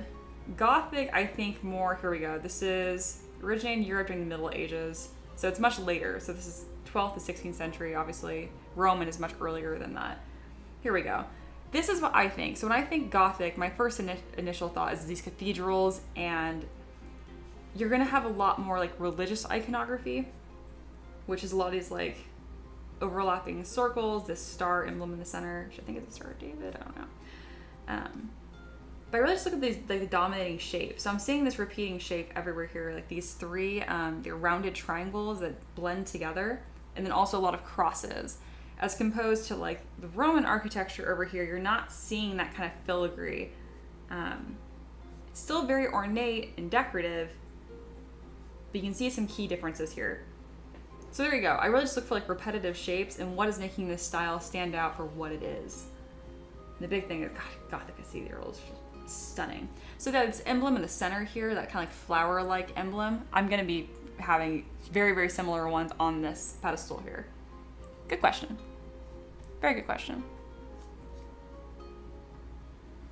And then Taylor touching what I said, there is overlap, but definitely do historical research. You'll thank yourself later. It's good to have a visual library. Accurate. Hindsight just says, what do you need for me Gothic? And said blood. That's such a goofy answer. I love that. Aloha continues, lots of styles have their own shape language. Yes, which is why I was pointing out kind of like those rounded triangles that make, I call them flowers. They're not. Whatever makes sense to your brain. Corey says, all right, blood, pointy, historical research. Got it. But for real, thanks. You're very, very welcome. And hindsight continues, yes, arches and point. And blood. I will now remember that forever. Some things my brain is like, that was important. And I'm like, okay.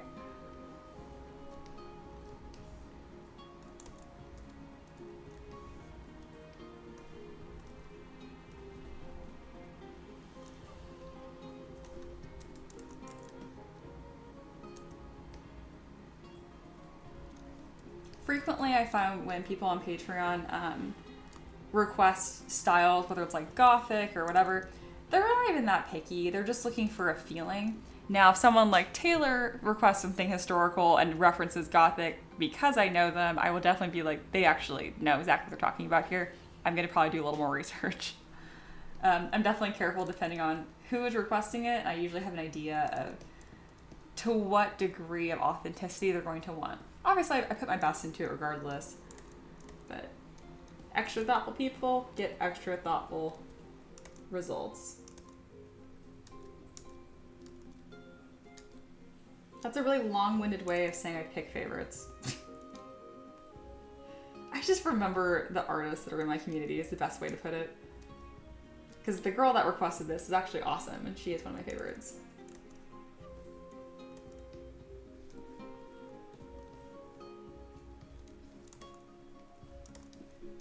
Alright, we've thrown lots of loops on here. A bit more interesting in shape. And we kind of just keep building up from that. They wanted the top to stay flat because they're going to inscribe their own numbers and stuff, so I'm going to leave that alone. Taylor says, if you want a more tame variation on Gothic, check Brick Gothic. I will. So just Gothic, but brick? Oh, yeah. That is more tame, but still pointy.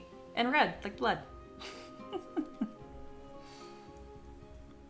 Hindsight says, encourage them to send 2 to 4 reference images of what they're envisioning.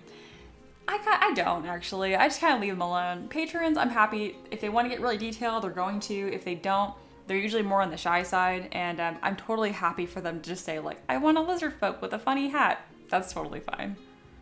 If it was a commission, oh goodness, yeah, be more specific. She says, it needs some lattices on the side that look like stained glass. It could. For this specific model, I think that's a little overkill. I'm not going to worry about that. That would be cool though. And when I create those, I'm going to be adding some ornamentation on here that will kind of evoke that still. All right, which one of these do I think feels the most like that? So stuff like this is cool, like that filigree. It's not really screaming that vibe though. I could take something like this and then mirror and weld it a few times to get a similar effect. There, I can kind of like create my own forms here with it by merging the two. It's a little on the messy side. No, it's awesome. That's pretty cool.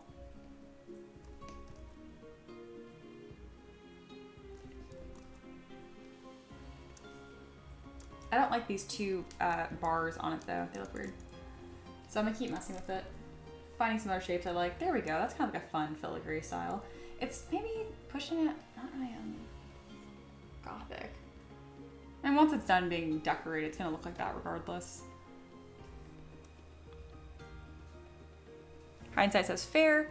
Corey can ask, totally side note, I just thought of, have you done any more giant prints? I haven't, but I specifically asked my husband, I'm like, hey, like just the other night, I'm like, you have free time. We need to print some more giant stuff. So I think he was gonna look at some more minis of mine we can print huge today even. Good question.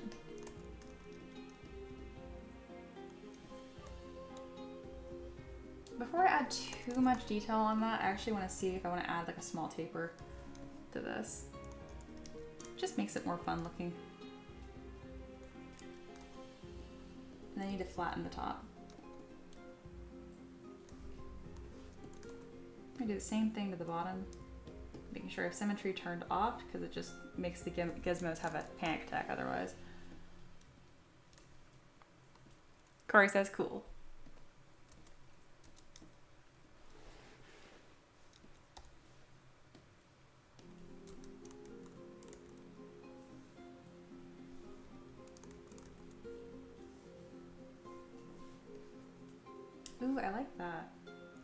I like that more.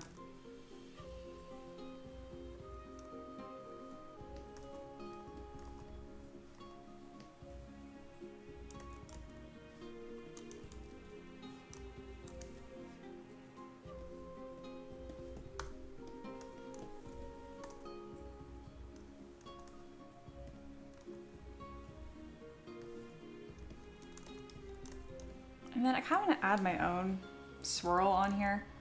What I can do is I can go with curve tube, grab the base under here, go to stroke, make sure I have my negative taper turned on, and then I'm gonna see if I want to create.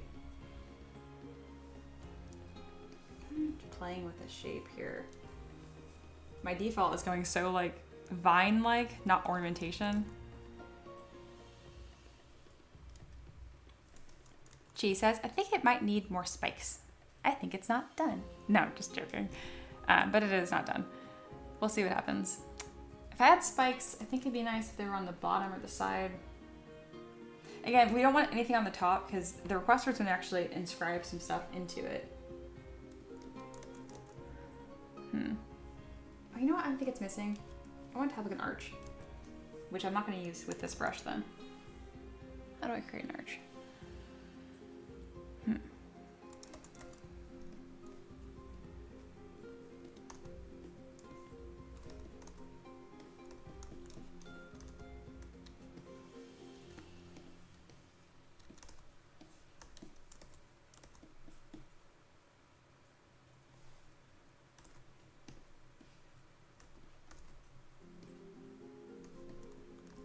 Yeah, I kind of want this arched doorway look.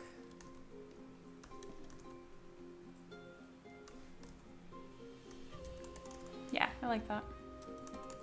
Similar to that, I also think it'd be nice. So this ornament thing I have is cool. I need more of these line structures first. We're not quite done finding the secondary shapes. That's why I wasn't really pleased with it as I was starting to just tack on decorations. I'm like, I'm missing something still. This reminds me of the top of that cathedral too, and I can put something inside of it to get more of that effect that I like. There we go. And then within that, I can kind of have that almost like a stained glass look. Corey says, so how do you run these polls you've started doing? Are you eventually going to do all of them? Like, are they all requests? Yes. Or just the thing that gets the most upvotes? They all get done. Speaking of, I need to end this poll right now because we're currently doing it. There we go. That's a great question. Every single request I accept on Patreon gets sculpted and added to the queue. If people want to jump the queue, they can buy a priority ticket, which is 20 bucks, I think, and they drop to next in line. But regardless, everything gets made. It's not going to be vote based because they support me on Patreon for 15 bucks a month and they paid for it, you know? I mean, it's not like a commission, but I don't know. As long as they're a patron, their request is live.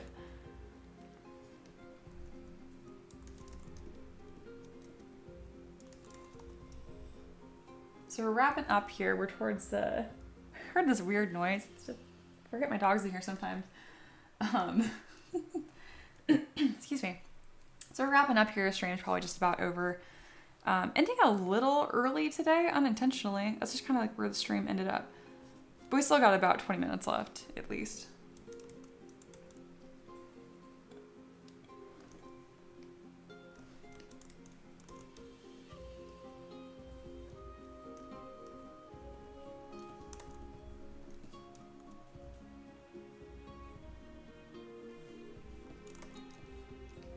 There we go.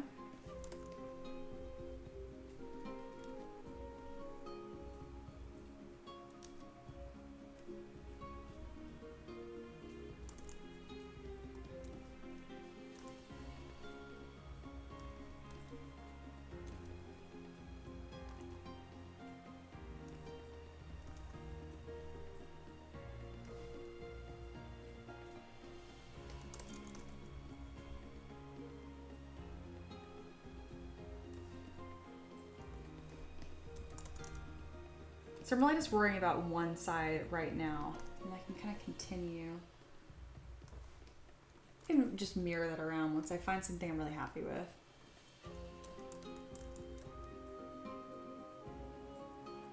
think it would be best if these touched. Thinking. Costa says, the ambient occlusion paint question came in mind after seeing your video thumbnail on YouTube with the white and brown orange AO. Thank you for the inspiration. I think I'll try some prints just in that paint style. All right, very cool. I don't know if you use Discord or not, but if you're comfortable, I'd love if you posted pictures of whatever you come up with in our Discord. I'd love to see that. We have a 3D print showcase channel just for that.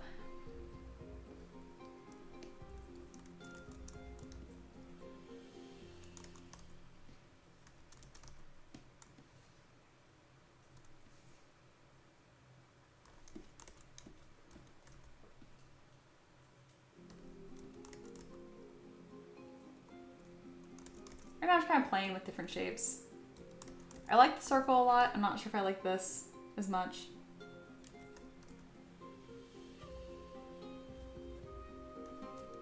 I think I do. And then maybe sitting on top of this. I have some that are like U-shaped.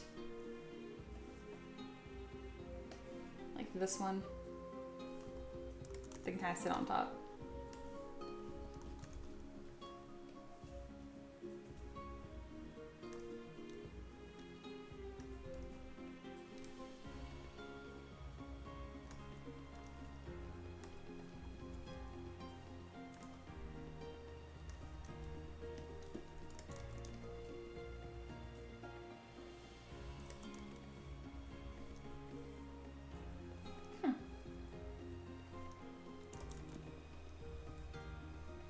There we go.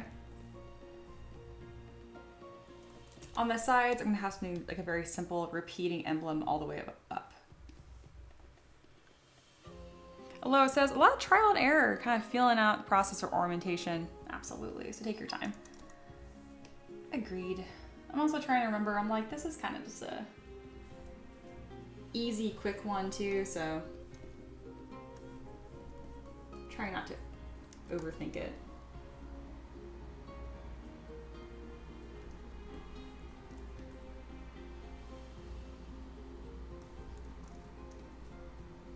There we are. Something kind of a cool trick here for my fellow ZBrush users.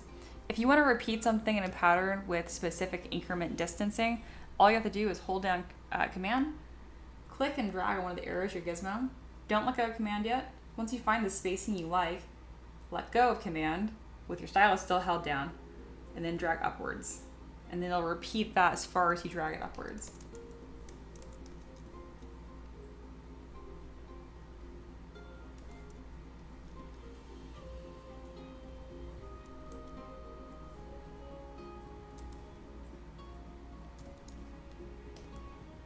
Pretty happy with this overall.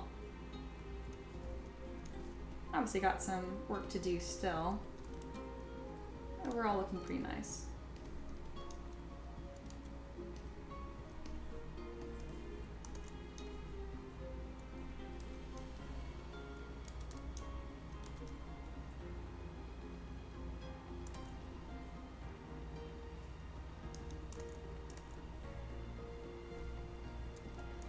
There you go, that's nice.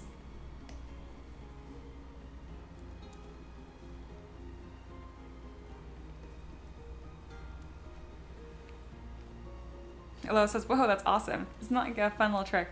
Corey says, does it put all those into the same subtool? Yes. Cheese says, looking good. Thanks, Cheese.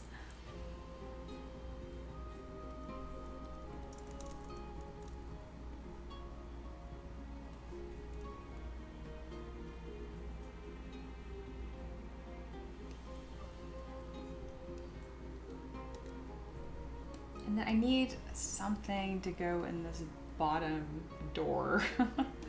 Something more vertical orientation.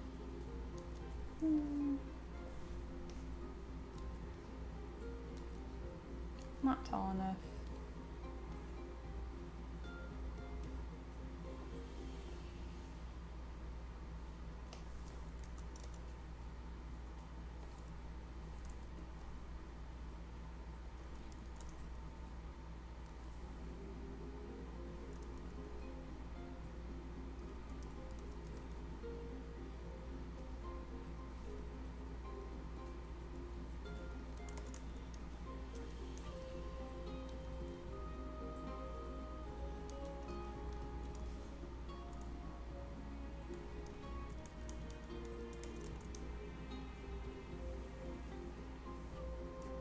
Corey says, is there a way to break them into separate subtools if you wanted to? Yes.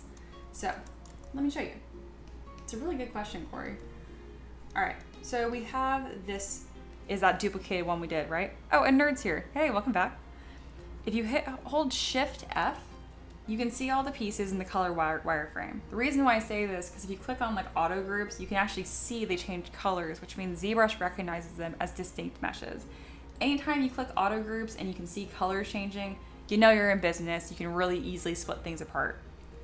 So all you need to do is take one of these colors, and you can either use like fancy masking tricks by like hiding and inverting your mask, all that stuff, or you can just drag mask lasso. The trick here is you just want to mask whatever piece you want its own subtool. Then when you go down to split, right here, it should be below me, under the subtool menu. Split mask points or unmask points, doesn't matter, just like the same thing. And there you go. Now it's its own subtool, so you can have all the pieces or just one. There you go. That's a really good question.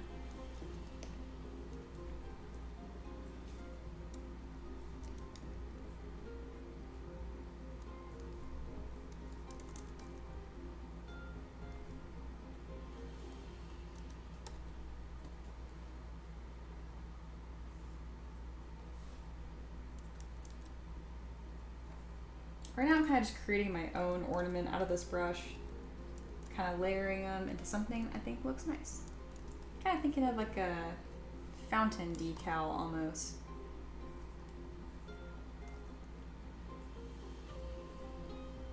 Also just triple checking to make sure everything is thick enough to not cause any 3D print errors.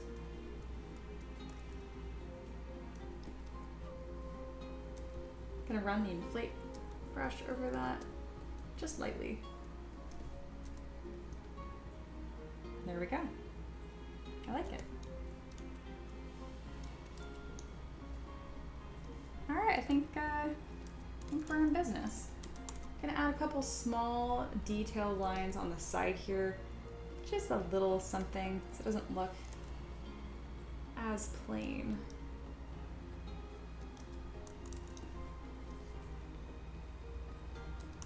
That's a very small optional detail, but I like it. All right, I think we turned out with something pretty fancy. What do you guys think? All right, Aloha says, when I was learning ZBrush polygroups, it was so cool to me. It's so cool to see how smooth the software can handle things like that. Yep. Corey says, or you can have different polygroups within the same subtool. Yes, that is what a polygroup is. It's taking your subtool and then different meshes inside are called polygroups. So think of it like an umbrella, right? You have your tool.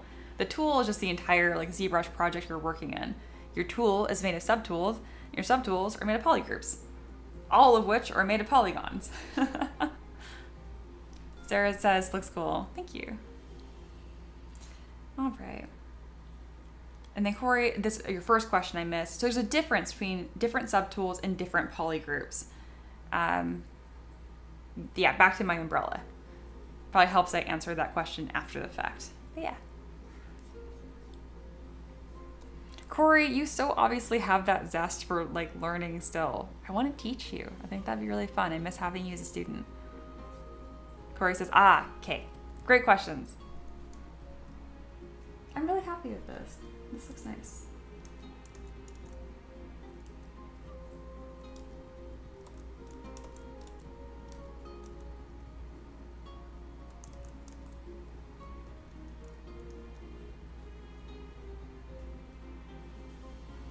All right, I'm gonna do a screenshot here. There we go. That way I can kind of share people in Discord what's going on. And then I don't need to save this because the pieces are already done, honestly. This is already ready to get post-processed for 3D printing, and then we'll be set. It's gonna merge visible, and then remesh by union. This will be a really quick one. I always say like to do them one at a time, but in this case, this is no big deal. It wasn't high res in the first place, only 77,000 points, which is great.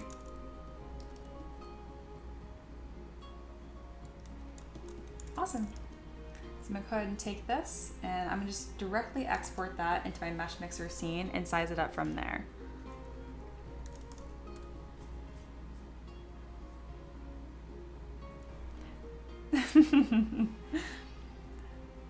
Aloha was really funny. It said, I think Corey's considering may have turned him to our side. Corey says, I don't know, Mia, I just ask questions. Sometimes I ramble and sometimes I tease. This is true. But that learning spirit's in there. The nerds being funny as well. The side's fun. We have 3D printers and cookies. This is true.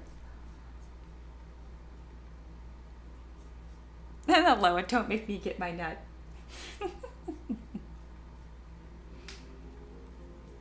Aloha's like my star student right now. They crack me up.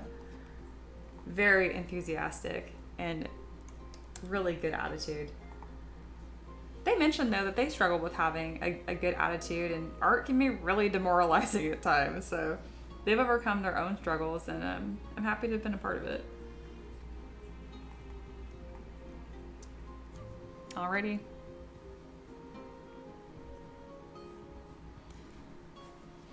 Alright. Hindsight says to Corey, asking questions is the first step in learning. Absolutely. And then Corey says, I don't understand what makes this pedestal gothic specifically though. It would be, I mean, honestly, it's not like super, super gothic. If I wanted to do a better job, here's a good reference of one. If it had stuff like this shape at the top, that screams gothic.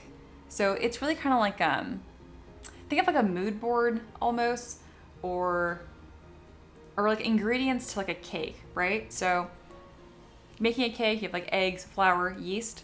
In this case, instead of eggs, flour, and yeast, it's like shape forms, which will define a style.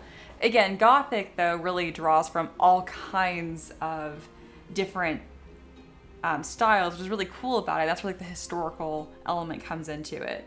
It's really, to some extent, it gets down to the semantics, you know what I mean? But we really break it down. It's going to be about shapes like this rounded archways that overlap in themselves, and then really kind of has that cool balance. Just think cathedral.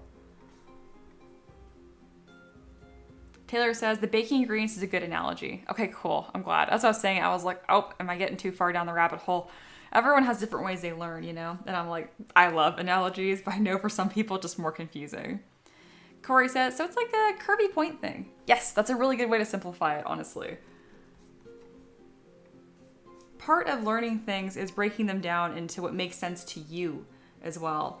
That's something where I struggle with a lot of different teachers I've had, where I would try to like translate what they just said, but they're so specific in their ways of understanding things, they just would say no, and then be like, no, it's more like this. You call it whatever you want. I agree. What you're saying there is pretty spot on though. Curvy point. Hindsight said eggs, flowers, yeast equals arches, points, blood. Beautiful. Beautiful. Oh, my keys is here. Hi, welcome back. They say, wow, I just logged into watch. There's a blank pillar. I leave the room for 5 minutes and blam, done pillar. Holy cow. Yeah, my scatter terrain, I'm pretty quick with it. I like doing scatter terrain a lot, but I don't get many requests for it. All right, we're gonna call this Gothic pedestal. And that's simple. Bam. And that'll probably print with no support. So you might get a little bit of rounding on this edge here. Actually, you definitely will. But other than that, we're in business.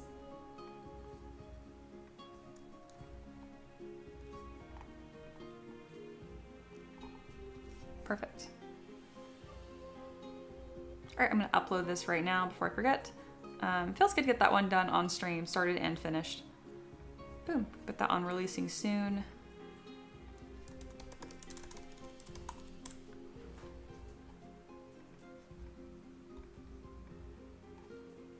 So I'm pretty sure the girl that requested this also requested the Greater Strix I've been working on.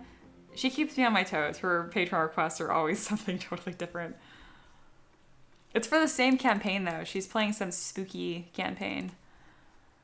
I think it's Curse of Strahd or something very similar. Some offshoot of that.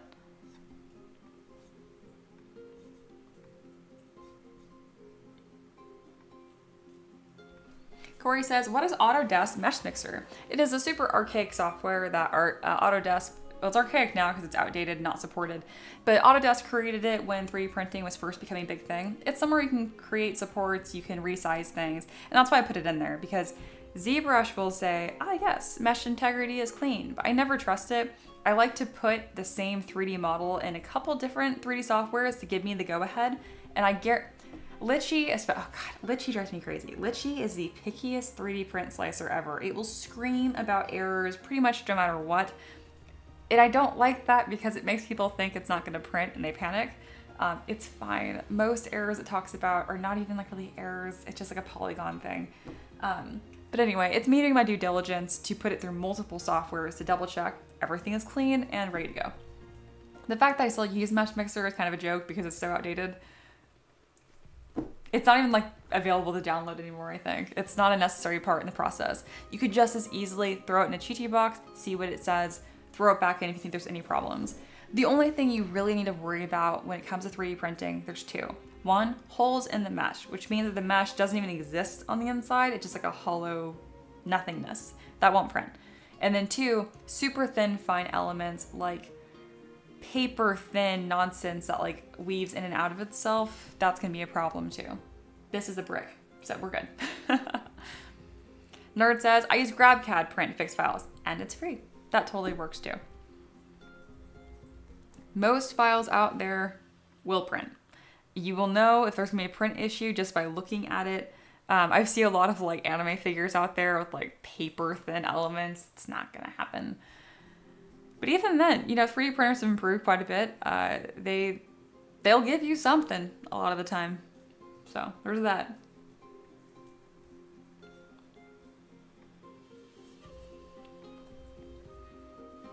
Alrighty. Thank you guys for hanging out. This has been a blast. I am gonna stream tomorrow for Valentine's Day just because it's Friday. I don't know, it's a work day, so I'm treating it like the same day. I might have the Hearts effect live for a lot of it just to be on theme. But other than that, that pretty much wraps things up. If you're new here, this is what I do for a living. Hi, my name is Mia. I sculpt stuff for 3D printing specifically. So if you play any sort of TTRPG, I got you covered. I have almost 1,000 files available on my Patreon, and I don't sell them individually. I sell them all as one giant library you can access at any time. If you're interested in that, or you want to learn how to sculpt your own stuff, I have links in the description for that. If you have questions about it, let me know. I'm still live right now, so I can just answer your question right on the spot. Taylor's back. Hey. Costa says, recently I used UV tools, and I have to say it's awesome. All right. The error fixing method in tools, everyone should add to their 3D printing workflow. I like it. It means a lot to me that you guys are sharing the names of the software you're using. I love that.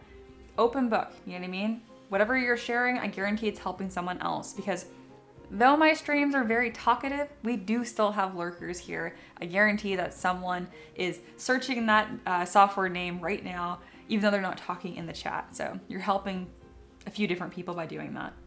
Very, very cool.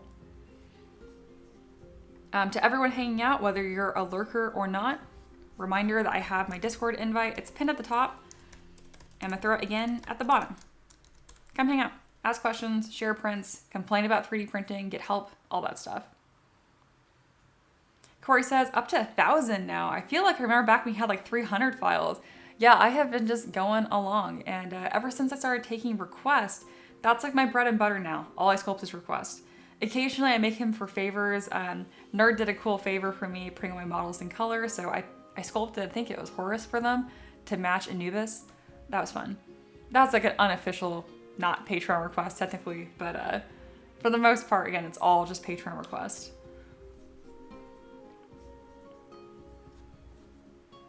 But yeah, I'm just hanging out for a moment. I usually make my camera large at the end here, but I don't really want to cover up my cool pedestal. How much does it cover? All of it. Here. Let's just put it here. So now it looks even more impressive. Like we just went from like completely detailless blob to like, bam. That's like most tutorials, right? It's like draw a sketch, then finish the rest of it.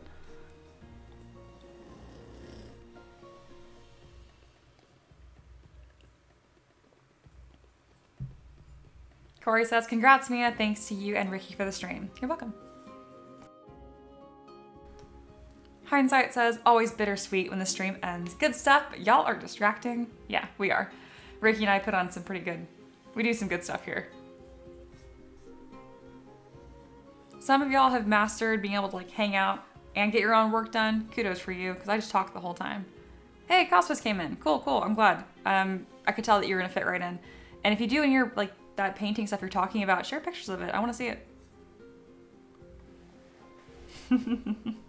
Whoever is spamming hearts right now, I love that. I can see it. I just think the emojis thing is so cute. It feels like a little celebration. You know what? I'm feeling, yeah, we'll do confetti. End of stream.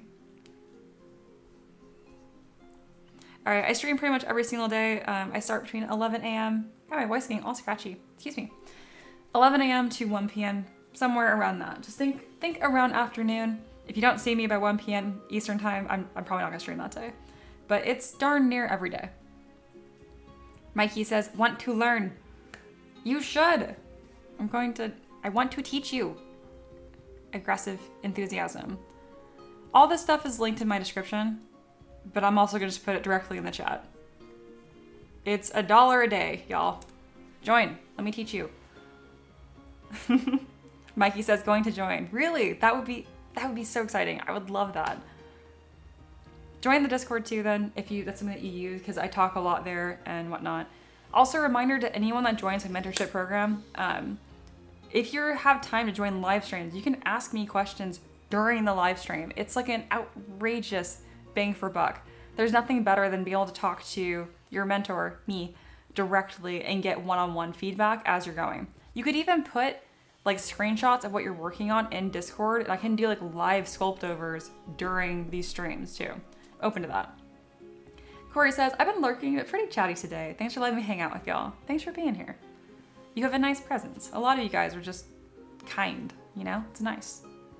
Mikey says, is the Patreon the same for both? It is not. I have two. So one's for learning the mentorship, but if you enjoy 3D printing, that's what this link is I'm putting in right now. I almost apologize for spamming links in my own live stream, which is funny to me. Yeah, the Discord ! That's a chat Twitch command. It doesn't work here.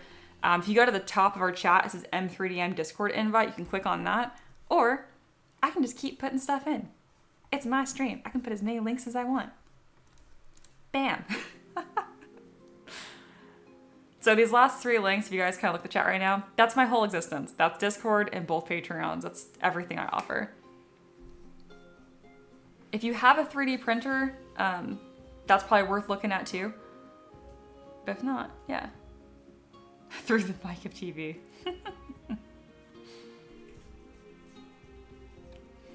Alrighty.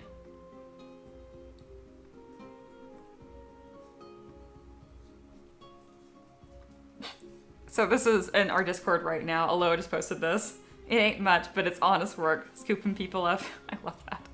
Yeah, even having one person join a day, it's a hoot. I love silly collecting you guys. There we go. Mikey says magic. That's what I thought. I could tell autocorrect was fighting you right there. That was pretty good. Through the magic of TV. There we go. If not, all of my streams, you guys go to them after the fact. In the description, I have all the stuff linked to, so don't worry. It's not like the link is gone forever. You can just find it again. You could probably just Google M3DM too. I don't think that's a really common name out there. M3DM is actually, it's an acronym. It's Mia's 3D Models. I know a lot of people think it's M3 and then DM, like Dungeon Master, which honestly also works, but I don't DM as of right now. So we'll see. I'm gonna hang out for another couple seconds here because we got some good stuff going on. Some onboarding, some netting.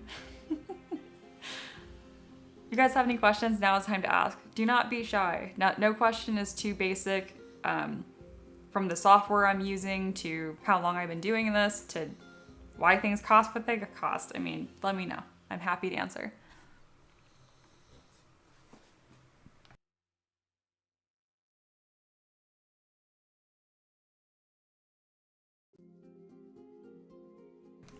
Aloha says, I got him good today. You did. I love getting new students. People just hang out in Discord too. It's awesome. I have 2 different Discords. One, again, I have 2 Patreons and a Discord for each. I think I'm gonna merge my art Discord into the other one and have students have questions there too. Having them separate, I think, is confusing at this point.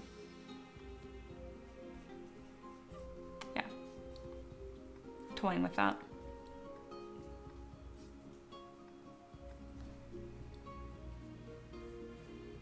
Hindsight, you're putting in like the Discord chat or like command, but you're already in the Discord. Hindsight says, I know the exclamation thing works in YouTube because Pirate Software has it. Oh, I'll do some digging. Okay, that means I'm probably not doing something. Yeah, huh. I'm glad you mentioned that. Taylor says, are you willing to sculpt machines and vehicles? I could see a medieval catapult, wagon, or battering ram. I would do all 3 of those. Those would all be fantastic. Corey said, all right, Aloha, I got in the Discord, lol. Good job, mascot. Look at you go. And yeah, Corey, thanks for joining. Hi. Oh my God, the we got it meme. God, you crack me up. It really does make a difference. Cheese, I love that you're sharing your stuff too. You're gonna have to post that in self-promotion at this point. Which, speaking of, I'm super like, other artists business friendly too. If you have art that you're making and selling, please share it in our community. You can post once a week, whatever you want, whatever you're selling, whether it's crochet stuff or 3D printing, painting, commission services, all that kind of stuff. Mikey says, is the Discord for class the same as the other Patreon? It's not. I have a Sculpt Club Discord and that one. I am thinking about merging the two and just creating another channel. So yeah, I think I'm gonna do that. Because they're so related, like your 3D sculpting and 3D printing. If you did want the invite to the 3D sculpting Discord, I'm gonna put it in the chat. But again, I think I'm gonna merge the two, so tentative.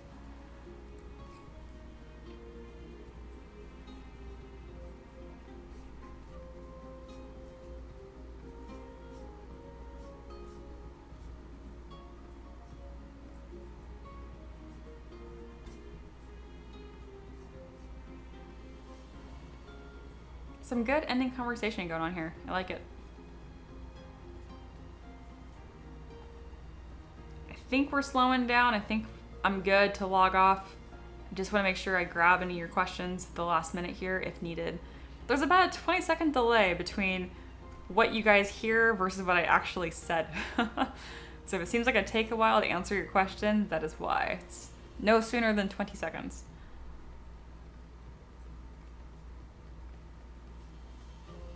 Loa says, both the Farmer Wolf and Pedestal came out great today. Thanks for joining, everyone. Yeah, thanks, Loa. Reminding me that's a nice, like, a little wrap-up message.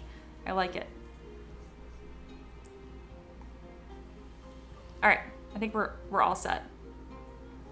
Very good. Whoop, I'm moving my own stream around. Don't mind me. I'm grabbing the wrong thing. All right. I'll see you guys tomorrow. Thank you so much for hanging out. Take care, okay? Bye.